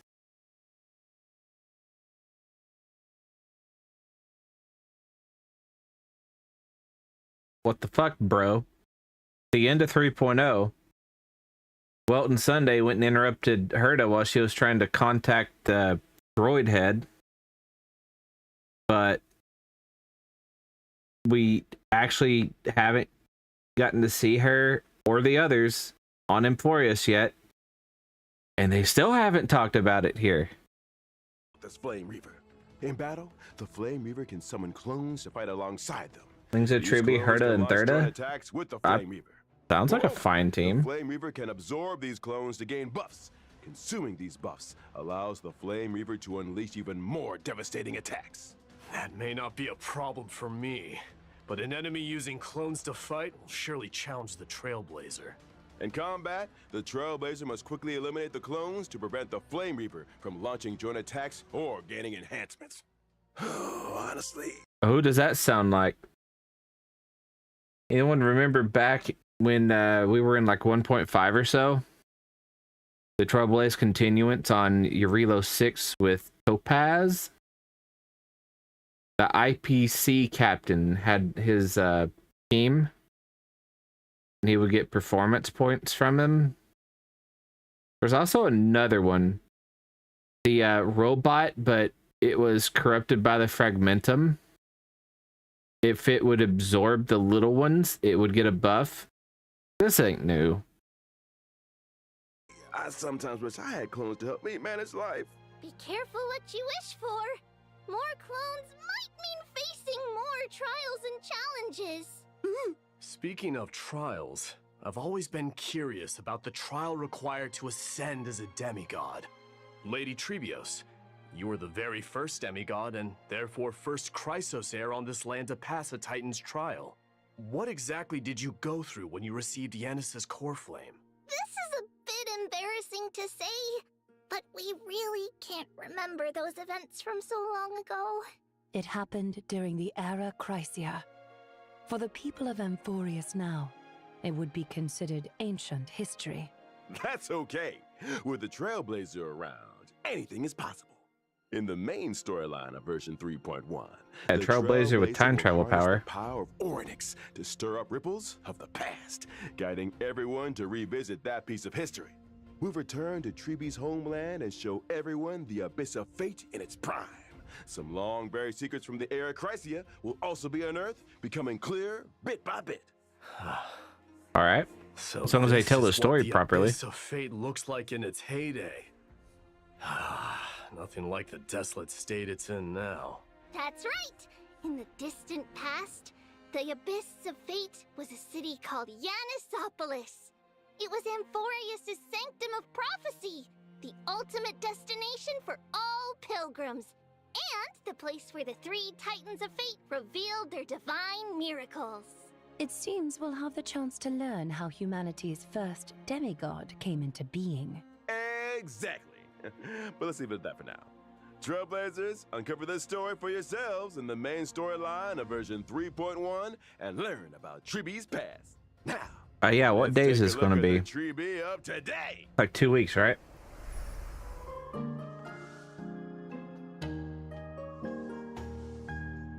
Actually, it's probably closer to a week now.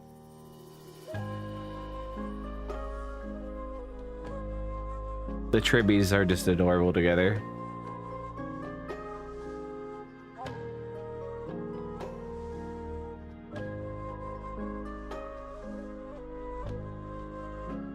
So are they just one being, or are they actually three individual Good people? question. The one who popped out of the box holding a letter, was it Trian or Treenan? Ooh, I know this one. Treenan. It was Treenan. Correct answer. No rewards, though. The call.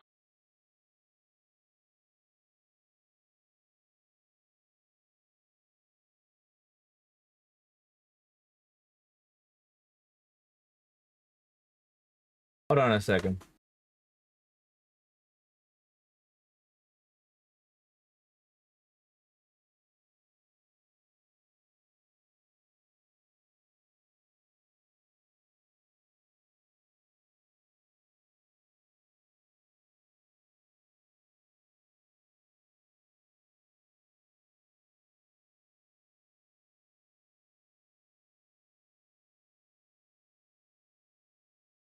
I recognize that name.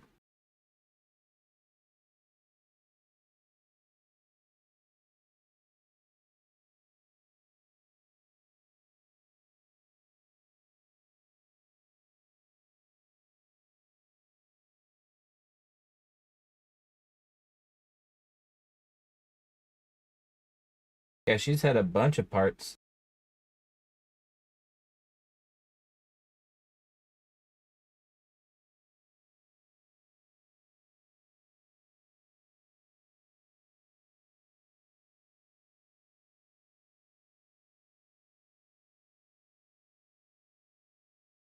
They're triplets. They actually are sisters, individual people. Okay.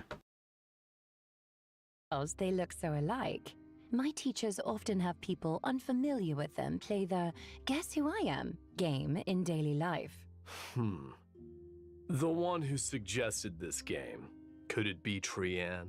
Right again! Of course. The three of them have very different personalities, making them easy to tell apart. Treenan is silent and sharp with both eyes covered. Trian is mischievous little rascal with raised eyebrows. And Treebe is the most outgoing and lively. Typically, Treebe is the main spokesperson, responsible for communicating with the Chrysosairs. Treenan focuses on maintaining and interpreting prophecies, while Trian is primarily in charge of opening and maintaining the Century Gate. So here's a question from me. Why are there three of you identical little girls? Oh, here we go. That relates to the duties of the Chrysos heirs. We were the world's first demigod, receiving the prophecy of deliverance from Kephali. To spread the prophecy across Amphorius, we split into many versions of ourselves and used Yanis's Century Gate to travel quickly to various places. Through our teacher's So tireless was there more than efforts, 3 of them the then? Chrysos heirs gradually united as allies. Because of this, our teacher holds great prestige among the Chrysos heirs. But speaking of opening gates, Trinan previously revealed that Trian is nearing her limit and might only be able to open the Sentry Gate twice more. Don't scare me. So there's a limit to how many times the gate can be opened? Using divine power to open the gate comes at a steep price. Every time the Sentry Gate is used, it There takes was something more. out of them. Over time, this deterioration reaches a limit. Reaching that limit won't lead to anything bad happening, will it? Losses are a constant on the flame chase journey, among which even life itself holds little value. The weight of those words grows heavier, or perhaps clearer, over time. Oh dear, why is the atmosphere so heavy? Let's not dwell on it. We're prepared for whatever may come, and we want all our friends to stay cheerful. Albie, let's introduce our abilities now. All right, no problem. Tribi is a quantum character following the path of harmony. In battle, she wields a rocket as her primary weapon. For instance, she can use the rocket to launch enemies and create a special dimension filled with stars and moons. While the dimension is active, Okay, that looks really enemies cool, take not gonna lie. increased damage. No matter how many times I see it, this combat style doesn't get any less adorable. Don't underestimate our rocket. It's a genius invention with precision. Adorable is targeting, precisely the refined word. Countless times. We also By the way, deal you see they're damage using to each enemy with the Serval with highest Herta? remaining HP, depending on the number of enemies hit. The more I thought about enemies there building are, the Serval greater the ex- damage we deal. explicitly to be a Herta support. When a teammate uses their ultimate, we launch a follow-up attack against the enemy. Even in ever-changing combat scenarios, Tribi can work closely with various teammates to provide buffs. She can frequently trigger follow-up attacks, helping the team swiftly take down a Brother, can you really not get English fucking footage for the English live stream? Why does it say content in development not indicative of final product, but all the text is just in gibberish? I don't think that's even. Hold on, let me see more. Exactly. As a character follow.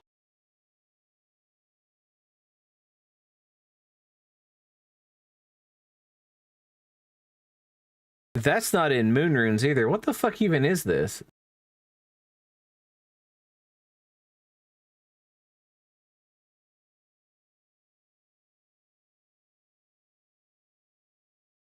I actually don't know if this is supposed to be a language or what.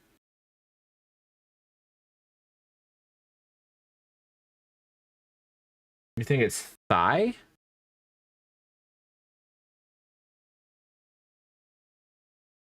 Why would it be in Thai though?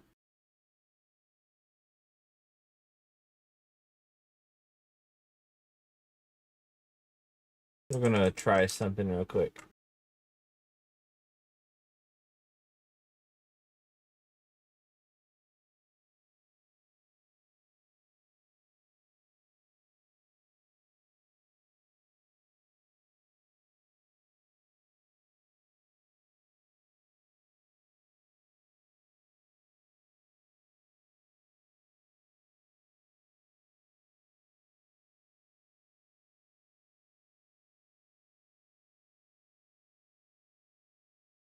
Where did that fucking save?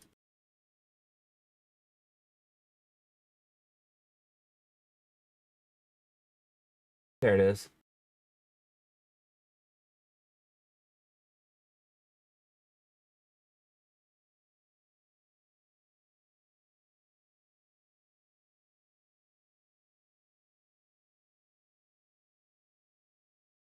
Yeah, I think it's too blurry for Google Translate to figure it out. Google Translate is picking it up as Serbian, I think. You said Thai, maybe?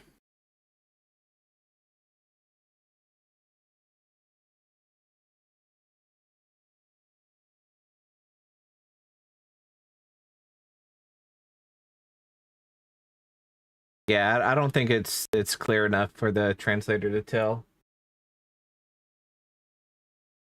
Oh, maybe the one on my phone can pick it up a little better. Are we even watching this in 1080? No. That might help. Oh yeah, that helps a lot. Holy shit.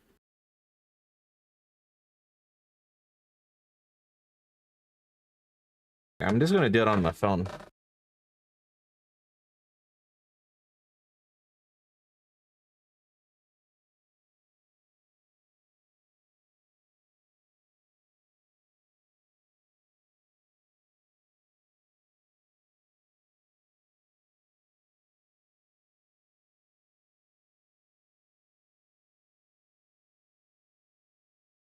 Yeah, it's gibberish. phone can't tell what it is either. Following the path of harmony, Tribby not only creates a more advantageous environment for her teammates, but is also a capable fighter herself. With Tribby on the team, you might just unlock new levels of combat potential. Indeed. Beyond aiding and guiding the Chrysos heirs on the Flame Chase journey, our teacher is also an essential ally in battle. All right. Now that we've gotten to know Tribby, let's move on to discuss another key character in version 3.1, Mighty. Without further ado, let's watch a video.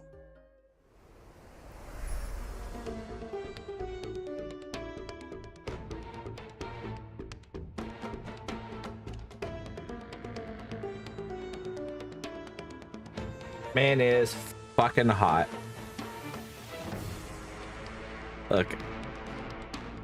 Look. I'm not really all that into guys, but damn. I gotta be honest, you know?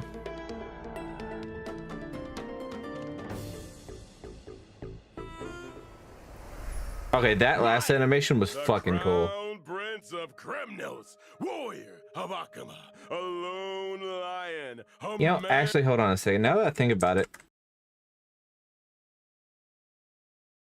going back to this, when there's But is also a capable fighter herself. what if the intention of this is just to censor the text, not actually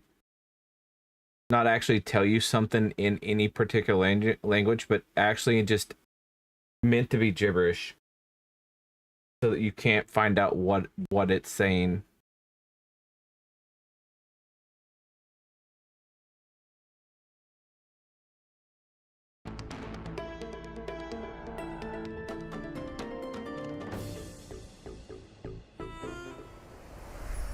Yeah, that animation's fucking awesome. Crown Prince of Kremnos, warrior of Akama. I don't recognize his a lone name. lion, Gabriel a Warburton. man.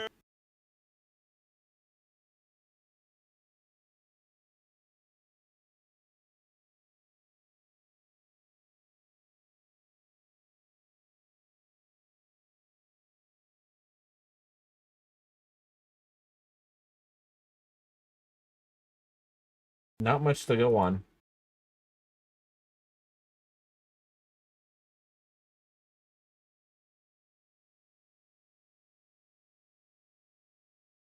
Among man, a man. Stop, Albie! Is it really that exciting? To be honest, Mighty is my idol. He's the ideal version of myself. I aspire to be like him. Strong, unyielding, a real tough guy. No, a tough bird. A tough guy? Do you mean like bathing in molten iron, Mr. Albert? Huh? Or perhaps drinking the blood of your enemies? Maybe drinking some of Kremnos' signature pomegranate juice, doing push-ups, stuff like that. Oh. Give me 500 push-ups. I'll count. Start. I'll count. Let's focus on the show first. Doing so many push-ups on the spot isn't appropriate, and viewers wouldn't. That's a really nice watching it L2D art, either. by the way. Don't be so sure. They definitely wouldn't. back to the topic. In the previous story, against Nikodor's attack, Mighty single-handedly held back the rampaging Titan, buying precious time for his companions. He's so cool, handsome. Totally! Even though he might seem unapproachable at first, once you get to know him, you'll see he's super reliable. Through rigorous Mighty the softy. self-discipline, day in Eh? and day out, Eh? he's always ready to step up at critical moments. If I had such a dependable and capable leader, I'd follow him to the ends of the earth. But there's a line in his character description that really caught my attention. The blood of patricide flows through Kremnos' royal line. I just noticed that since I'm in front of the bird, it just looks like I have wings sprouting out my back every now and then. Whenever he flaps his wings.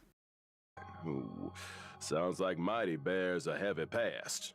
Castrum Kremnos has a tradition of being crowned in blood. Maybe I Since should its move founding, myself. Every new king of Castrum Kremnos has killed the reigning king to claim the throne, without exception. Yikes! So that's how it is in a city that worships strife. Bloody succession to the throne. Because of this tradition, and a prophecy foretelling Mighty's eventual ascension, his father cast him into the Sea of Souls shortly after his birth, attempting to kill him before he could grow up.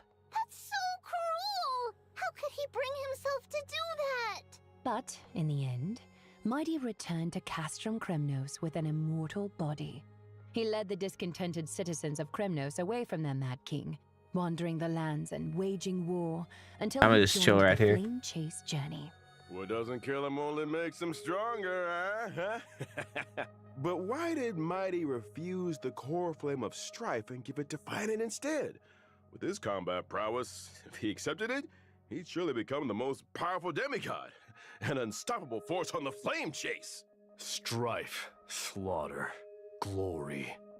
These have been the traditions of Kremnoans and their destiny for 1,000 years.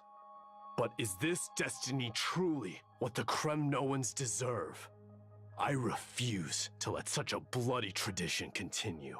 But Dee, the Kremnoan people in Akama have always expected you to ascend the throne, lead them back to their homeland, and restore their glory. Now that we've reclaimed Nikodor's core flame and located the whereabouts of Castrum Kremnos, how will you answer their expectations? Give me more time to think. As the last prince, he is burdened with the fate of an entire kingdom. He must consider their honor and sense of belonging while forging a truly beneficial path for them. Oh, what a heavy task. As for Mighty's decision and the fate of the Kremnoans, stay tuned for the Trailblaze mission in version 3.1. No matter what, I can guarantee They yapping one a little thing. much, not gonna When lie. Mighty is around, he'll have you back, especially in battle. Mighty is an imaginary character following the path of destruction. And combat, Also, his he technique can leverages his yank things undying together, body cool. to engage the enemy. That's gonna be hella His useful. undying nature grants him an extremely high max HP. In battle, I utilize my HP advantage against the enemy. By consuming my HP, I also unleash even greater power. Exactly! Mighty keeps track of his total HP loss during combat. Once the accumulated loss reaches a certain threshold, he enhances himself, fully demonstrating his prowess as the Kremnoan warrior. During this time, he unleashes a storm of attacks on his enemies, dealing massive damage and showing them the wrath of Kremnos' crowned prince. Wow! Dee is so imposing! Like a lion dominating And he's the being brought forward by battlefield. Sunday. My enhanced state, I sacrifice defense for greatly increased HP and max HP. As my HP continues to drop, my abilities transform further, But he's delivering got even more well over destructive blows to 10,000 my HP. enemies. A warrior rejected by death. Let's battle till the world's final breath. A truly death. He just died, but then he undied. The spirit of Kremnoan warriors is no joke. All right, next, let's take a look at version 3.1's banners. In version 3.1's first half warp event, All right, let's see. So with Tribby, we're getting links, what's her name? Horn and Gunaifen. So Lynx, Gunaifen, always a good pick. Horn, I don't think anyone uses her ever. Except maybe back in 1.0. Let's see, over here we have what? Asta.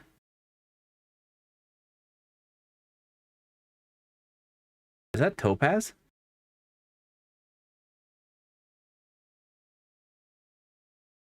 Oh, those are the light cones. Those are the light cones. Trailblazers can acquire the limited 5-star character, Treeby! The limited 5-star light cone, if time were a flower, will also have a boosted drop rate. In version 3.1 second half warp. That boosted drop rate. That's the problem with gachas. The fact that a limited thing has a boosted drop rate instead of just that's what you get. All right, so with Mighty, we have Natasha, Zwegi, and Arlon. Not looking all that great, not gonna lie. Like Zwegi is worth having, but the other two not so much. Event. Trailblazers can acquire the limited 5-star character, Mighty. The limited 5-star light cone, Flame of Blood, Blaze My Path, will also have a boosted drop rate. Additionally, these characters and light cones will be rerun. We're having a Yun Li rerun. Hua Hua, holy shit, finally a Hua Hua rerun. Just a few more. Phase 2? Hua Hua's rerunning in Phase 2. Wait, are they not going to rerun multiple characters at once? So you're getting Triby with Yun Li, and then you're getting Mighty with Hua Hua. Alright, Dogek, are you going to try to get Scooby-Doo? Are you going to try to get Scooby-Doo?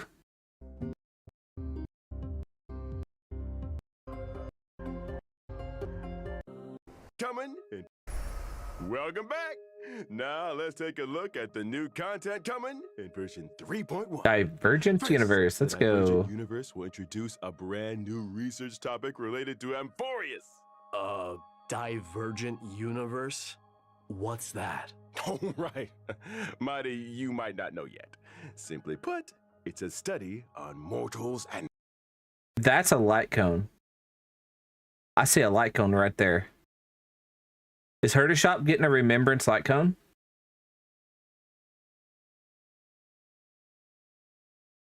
Oh, you already got her. Nice. Okay. Yo, is Herta Shop getting a remembrance light cone? Fate. As mentioned earlier in the program in version 3.1, the Trailblazer will head to the Grove of Epiphany, a renowned academic institution in Amphorius. The scholars of the Grove It's will dog vast shit? amounts of Uh-oh. knowledge into the memory of the sacred tree. However, due to the corrosion of the Black Tide, much of this network has decayed, leaving only fragments of text intact. Therefore, the Grove's librarians hope the Trailblazer can become the inheritor of this library's knowledge, preserving these memories and passing on the flame of Amphorius' civilization. Even in this era of endless strife and the relentless Black Tide, as long as true history remains, the flame of civilization will endure. That's right! You take that back. The Herta light cones are not shit. Those Herta light cones, any of them, are better than most of the 4-star options. Mainly because you can take them up to S5. But, I mean...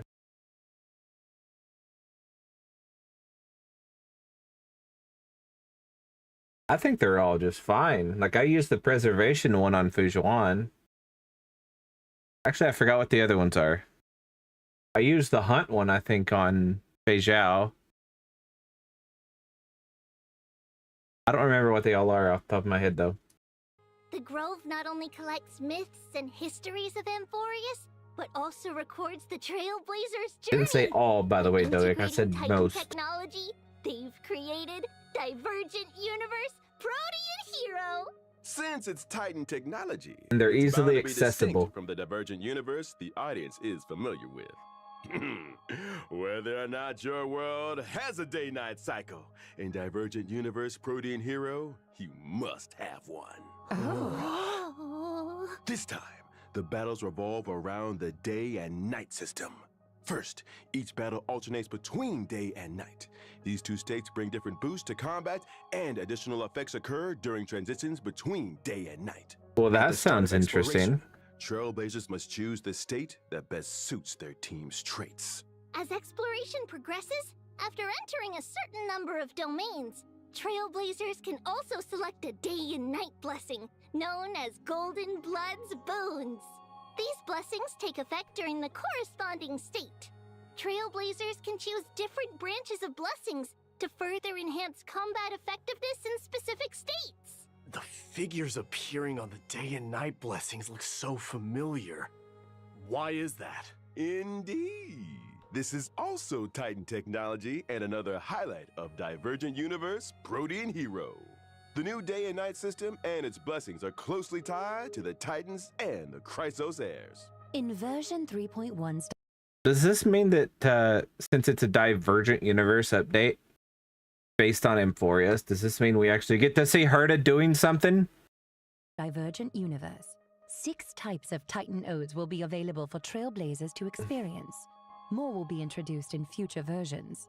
Each Titan Ode corresponds to a different buff system.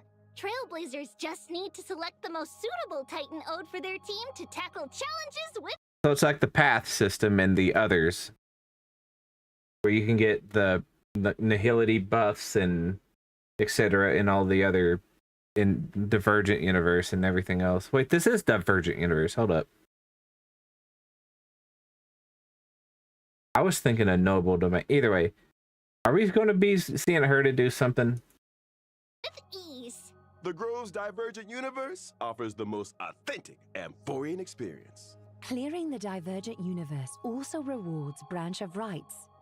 This can be used in the Titan Ode section to unlock more buffs and upgrade them, as well as uncover the corresponding Titans' mythological tales. Now, my 3 dear guests, please choose your Titan. We're curious about how many Titan stories the Grove has interpreted. So let's go with the one we're most familiar with, Gate of Infinity. If I could learn more about the past of Nestia and the other Titans, I'm sure it would give the Flame Chase journey a clearer direction. I'll choose Chrysalis of Gold. Lance of Fury. Let me witness the kind of glory you held in the past. Ooh, excellent choices. Everyone has very clear goals. After all that, which If you're mentioned, wait, what? It's about how many Titan stories the Grove has interpreted. So let's go with the one we're most familiar with, Gate of Infinity. If I could learn more about the past of Nestia and the other Titans, I'm sure it would give the Flame Chase journey a clearer direction. I'll choose Chrysalis of Gold. Lance of Fury. Let me witness the kind of glory you held in the past. Ooh, excellent choices. Everyone has very Where was the mention on Cypher? I'm confused. clear goals. After all that, which Titan will you choose, Owlbert? Yeah, I'm gonna go with this one over here with Castries, by the way. Name of this Divergent Universe, Protean Hero. The mysteries of Titan technology hold endless possibilities. I firmly believe that if I explore more, I'll uncover more fun, The art? intriguing, and Albert appropriate. All right, here.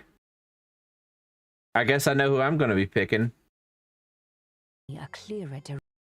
Divergent Universe, Protean Hero. The mysteries of Titan technology hold endless possibilities.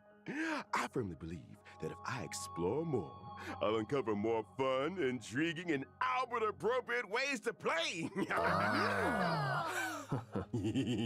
Besides the day and night system and Titan blessings, the Divergent Universe Protean Hero also brings more Protean challenges to the Trailblazers. This Divergent Universe's Conundrum mode will introduce astronomical division gameplay.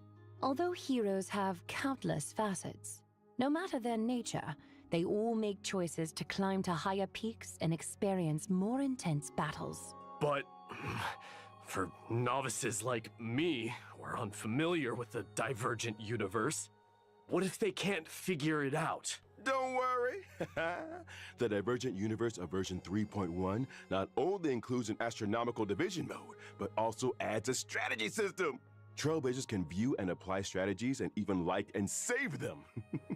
After applying a strategy, the system will give a corresponding recommendation to the Trailblazer based on their currently owned equations, weighted curios, and team line.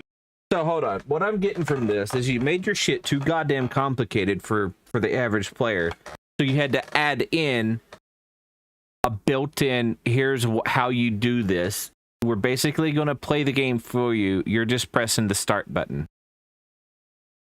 What the fuck? Why has it got to be so complicated that you have to do that? Maybe make it less complicated in the first place so that people can figure it out on their own without some sort of built-in holding my hand shit.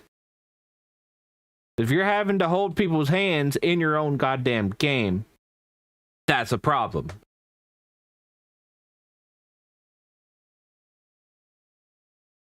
Up.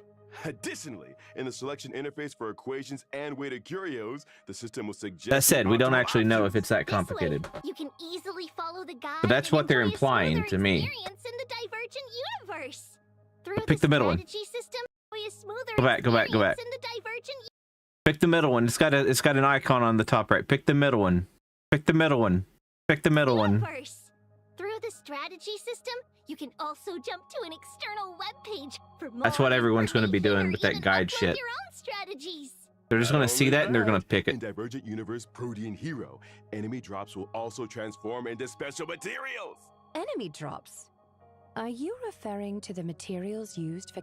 It's kind of like a noble domain. A problem I have with that. It's like that shit is so asinine that you can press a button and all of those little cards will just automatically be slotted into your scepters, and like you can beat all of it without ever customizing your scepters.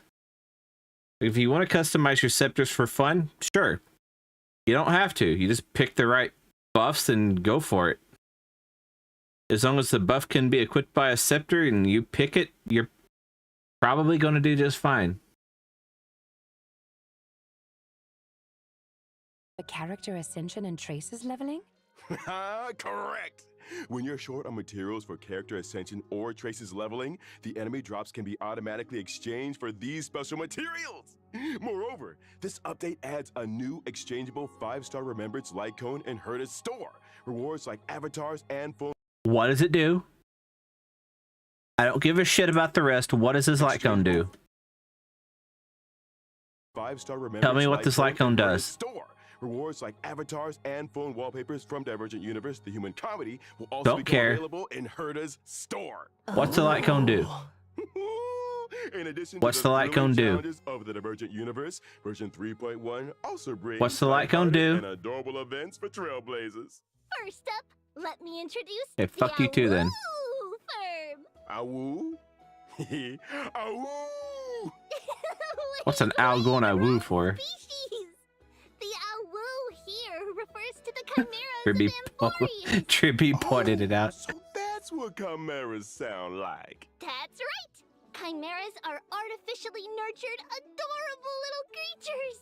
The residents of Amphorius train these chimeras to help. Oh, with there's simple one right there tasks. on the And screen. the Awoo Firm is the organization they work for. Chimeras have to go to work too? Surprised, Mr. Albert? The war with Nigador caused significant damage to Akama. There's a lot of urgent work to be done, and chimeras are indispensable in the reconstruction efforts. However, among the chimeras, there's a particular squad that hasn't been performing up to expectations lately. So, Trailblazers can take on the role of manager, personally helping the Chimera Squad turn things around and become the strongest team of all. The work objectives are clear, but how do we achieve them? When it comes to work, each chimera has different strengths, and of course, It has some stats, and whenever you use a skill, it buffs your team's damage by 8%. at S1. So it sounds like we're going to be putting that on the Remembrance Trailblazer. By the way, is that a leak? We ain't supposed to be having leaks now. Or is that stated somewhere else in the official documentation? Shortcomings. Trailblazers can assign suitable chimeras to tasks, adjust the team What composition the fuck is this? based We on their playing traits, Pokemon? and create the strongest squad possible. After that, the chimeras will automatically carry out their work. And basically. As the manager, Trailblazers just need to supervise. The leaderboard will show team rankings. Keep aiming for Kind of makes me think of that card event in 2.7. a higher performance ranking to help the chimeras outperform other squads and It looks become like a cute ultimate event to play. workplace champions. Doesn't sound too hard. Even someone like Finan could handle this with ease. Well, this dude Right. looks like he's hammering something, but he doesn't even have a tool in his head. Don't And underestimate the chimeras. like, Dee. what are Each you one has banging a that with? Name, appearance, and personality. Hey, it's Stell. As a manager, you need to understand your employees to assign tasks effectively. Plus, there are some tricky characters to watch out for. For example, there's Shock Force, who is overly eager, and Old Honest, who silently endures everything. I can't go on. What are these names? All right. Let's move on to the next version event. Recently, in Akima, there's been a surge of counterfeit antiques made with cutting-edge technology, conning many residents. In the event Holy City Appraisals, Trailblazers will assist Theodoros, the antique shop owner, in appraising these treasures and cleaning up the antiques market. Appraisals? Oh, okay. That sounds Finon's interesting. Weird hobbies are rubbing off on others. Ugh. Besides, how can the Trailblazers, as outsiders, appraise Amphorius's antiques? Don't worry, it's simple. Trailblazers only need to submit different materials to Theodoros daily, and the rest will be handled by him. I, Albert, promise there will be no shortage of fun appraisal stories and plenty of rewards for Trailblazers. Oh. Okay, now let's take a short break, and the show will resume when we're back. The last card. All right. Hard code. Back in words. Hey with everyone. I- Viewers, up next, we have a few more We virtual got updates 1, to 2, share 4, with everyone. 5. I heard 6, from the 7, Trailblazer 10. about an old friend called the Gift of Odyssey. Yeah, that's right. In version 3.1, Trailblazers can once again earn a 10 warp reward through the Gift of Odyssey check-in event. Ah. Additionally, version 3.1 introduces some new materials for everyone. Stagnant Shadow, shape of Gelid Moon, and Stagnant Shadow, shape of Slogjaya will be available soon. Successfully challenging these will provide Treebees and Mighty's ascension materials respectively. Amphorius also brings So new fuck you if golden you want to palaces. pre-farm. Now you can farm credits and experience materials there too. Version 3.1 also introduces 2 new sets of planar ornaments: Bone Collection Serene Domain and Giant Tree of Wrapped Brooding. You can quickly Heyo. obtain them through the planar ornament extraction function in the Divergent universe.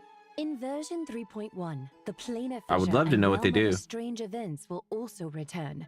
Completing them will earn you double rewards. Exactly! And that's not all. Version 3.1 brings several system optimizations to Trailblazers. First, the material synthesis system will be optimized. The process of synthesizing trace materials will become much more convenient. Does that mean we can synthesize purple materials directly from green ones? Yeah, that's right. This eliminates some of the cumbersome extra steps. Moreover, the build guide will also receive an update. In version 3. I'm gonna be really honest for a second. That feature, did anyone actually ask for it? It feels like to me like it's so unnecessary. Like are people actually complaining about that they can't upgrade shit straight from green to purple? Like, think about it for a second. As often as you need to upgrade your trace mats from green to purple, you're not leveling up traces 24/7. This is something you're doing at most once a day. And typically after you're done with that character, it's going to be a couple weeks before you even think about it again. And that's at a you pull everything kind of rate of getting these mats. Like, I don't think this is necessary. I mean, good on them for adding it, but like, can we have a skip button instead? 3.1, when you set a character as the build target, the Interastral Peace Handbook will display all the materials needed for building that character, along with shortcuts to relevant stages to farm those materials. After each preview ends, Trailblazers can even set newly revealed characters as their build target and start farming the necessary materials in advance. Oh, that's great! It makes preparation so much easier. And it looks like we received a special announcement from the project team! Build target thing does sound nice though. 大家好，我是崩坏系列 IP 烧鸡。在魔法罗斯3.0版本上线后，我们收到了来自开拓者的许多反馈和建议。Oh, I'm in the way again. 3.0的一些内容，它最终呈现出来的效果是不够理想的。以开拓任务为例，有时为了打开一扇门要反复推球，或是在直面泰坦前还要四处跑来跑去，这种疲惫的感受实在不符合星穹铁道一贯的基调。所以这段时间，我们一直在对主线体验进行审视和优化，包括已上线的3.0和后续所有版本的内容。除了先前在开发者电台提到的阅读减负和解谜优化，我们同时也在对任务流程进行重新编排。以3.0版本为例，开拓者在前往过去的旋风城时，不再需要折返跑图，而是从初始位置开始，通过一条便捷的道路就能直入主题。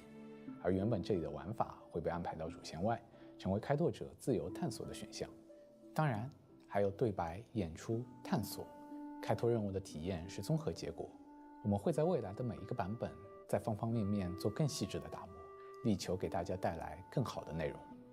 开拓者好，我是游戏设计胖克。除了像刚才烧鸡老师说的，我们也正在调整3.1及其后续版本的游戏内容。以3.1版本为例，我们降低了地图中的敌人数量，并剥离了部分主线流程中的谜题。So you're reducing enemies and you're removing some puzzles from the main 希望保 story. 证谜题与剧情的结合更加紧密，且不至于有很强的打断感。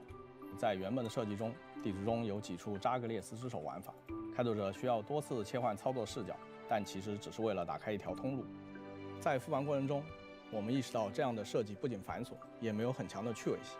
于是我们将这些并不有趣的流程从主线中删去，但是仍会保留地图中围绕这些扎格列斯之手的谜题设计，供抱有探索欲的开拓者自行发现。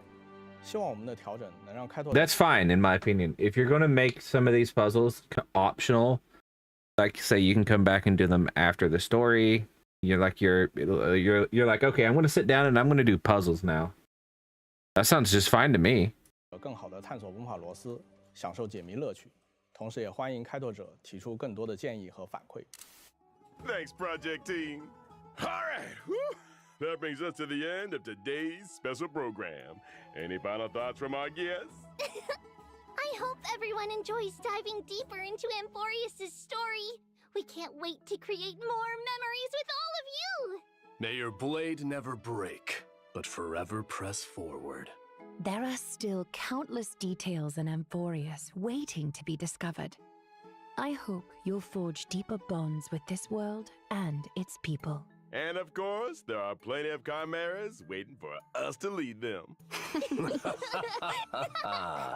Well, thank you to all our viewers for tuning in. And now, the version 3.1 special program has come to an end. That's a wrap. Bye-bye. Bye now. Farewell. All right, so let's talk about it. The new characters look good. Their kits look cool. Kirby's is just beyond adorable. Marde's looks badass. I'm not going to pull either one of them because I'm saving for Castries, whom we already know is drip marketed for 3.2. And even if she wasn't drip marketed, officially confirmed, I would still be holding just in case she was next. Look, I know who I want. I know who I want out of this game, and I'm going to get them, all right? The Divergent Universe updates look interesting. That's probably going to be my main focus on Honkai in 3.1. Like, you guys might remember how much I played Simulated Universe in like 2.0 and 2.1. We might be seeing a repeat of that. We might be seeing a lot of Divergent Universe, maybe some Unknowable Domain too, because I got to finish up a lot of stuff there. Yeah. Let's see, what else? There was no skip button anywhere. They didn't address the storytelling problems. Like, I know there was a tweet addressing them, but they didn't even touch on it here. Now they did talk at the end about reducing mobs, making the play experience of the story much smoother. I'll believe it when I see it. I don't want to play puzzles for 7 hours and then story for 1 hour. It took so long to do the story in 3.0. I think that was like a 13-hour stream or something. It was ridiculous how long that was. But yeah. What else? What else haven't we touched on? The quality of life upgrades, like you said, Guy, a minute ago. They seem like they're more of a phone than anything. There wasn't a skip button. I know I said that, but it's worth saying again. There wasn't a skip button. There really needs to be a fucking skip button. Like, I would play 2 accounts in Star Rail if there was a skip button. I'm going to be honest. I would. If there's a skip button, I'd have a second account, a purely free-to-play account. That's why I stopped playing my first free-to-play account. And I actually gave that account away, but I stopped playing that account fucking because there was no skip button. I didn't want to watch the story a second time. I just didn't. Some parts I rewatched, like the Bellabog part, was so goddamn epic that I actually genuinely did watch that a second time. I rewatched some of the Laofu, not much, but some of it, some of the key points. Most of Pinaconi, I just skipped right through it because that was still fresh. And like, honestly, even if I started a new account now, I wouldn't watch through Bellabog except the hype of the Cocolia section at the very end of Bellabog. I wouldn't care about rewatching any of the Laofu. I wouldn't care about rewatching any of the Pinaconi. Maybe I would care about rewatching the 3.0 stuff and the 2.7 stuff if they had if they add the voice actors in. But other than that, no. We need a skip button. We need a skip button. It's like end of story. We need a skip button. Like, skip buttons are so necessary in these games that, like, some people play these games purely because they want to play the game, not consume the story with them. Like, I'm that way for a lot of my games. Like, I don't watch any of the story in most of my gachas. Just Wuwa and Honkai. And I guess Zenless now too. Because they're English voice acted. I don't know. I'm just frustrated about the lack of the skip button and the lack of the voice acting in some games. Maybe I'm biased, I don't know, but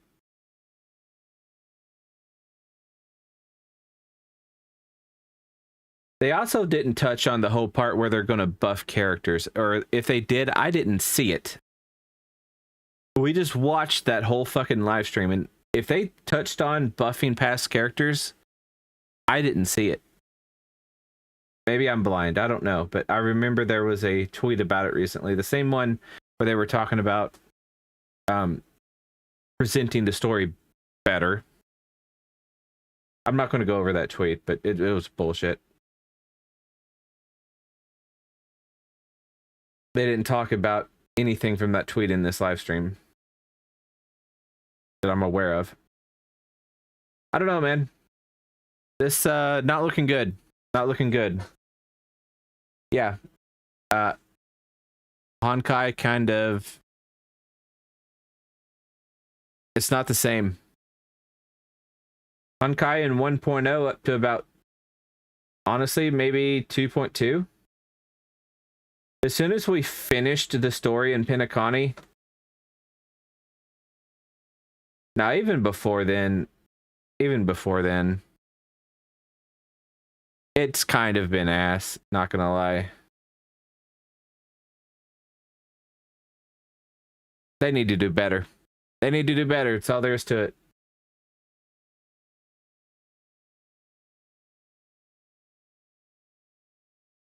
And with that, chat, I think I'm actually going to call it a night. We've spent, I think, over an hour on this. Maybe close to an hour and a half, because I kind of yapped a little bit in there in between too. But yeah, I'm going to call it a night. It's after midnight and I'm tired. Tomorrow there will be no stream. I am going to try to get back to streaming in the mornings. That is my preferred time. But we'll see how that works out. If I get back to streaming mornings, I'm going to do my best to stream on Saturdays and Sundays, so that you guys that can't normally catch me during the morning times can still catch me on the Saturday and Sunday times. But I'm going to be doing a lot of thinking about scheduling again. Maybe we do some mornings, maybe we do some evenings. I don't know yet. We're going to have to just play it by ear for now.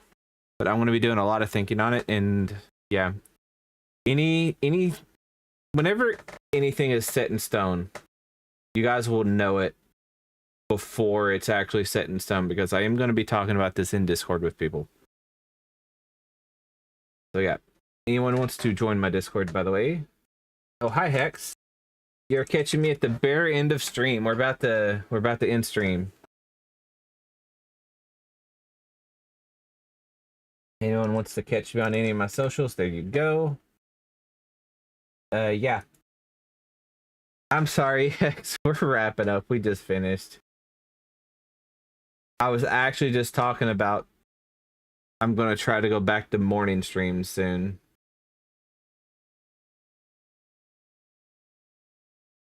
I want to try to stream at a good time so that a lot of my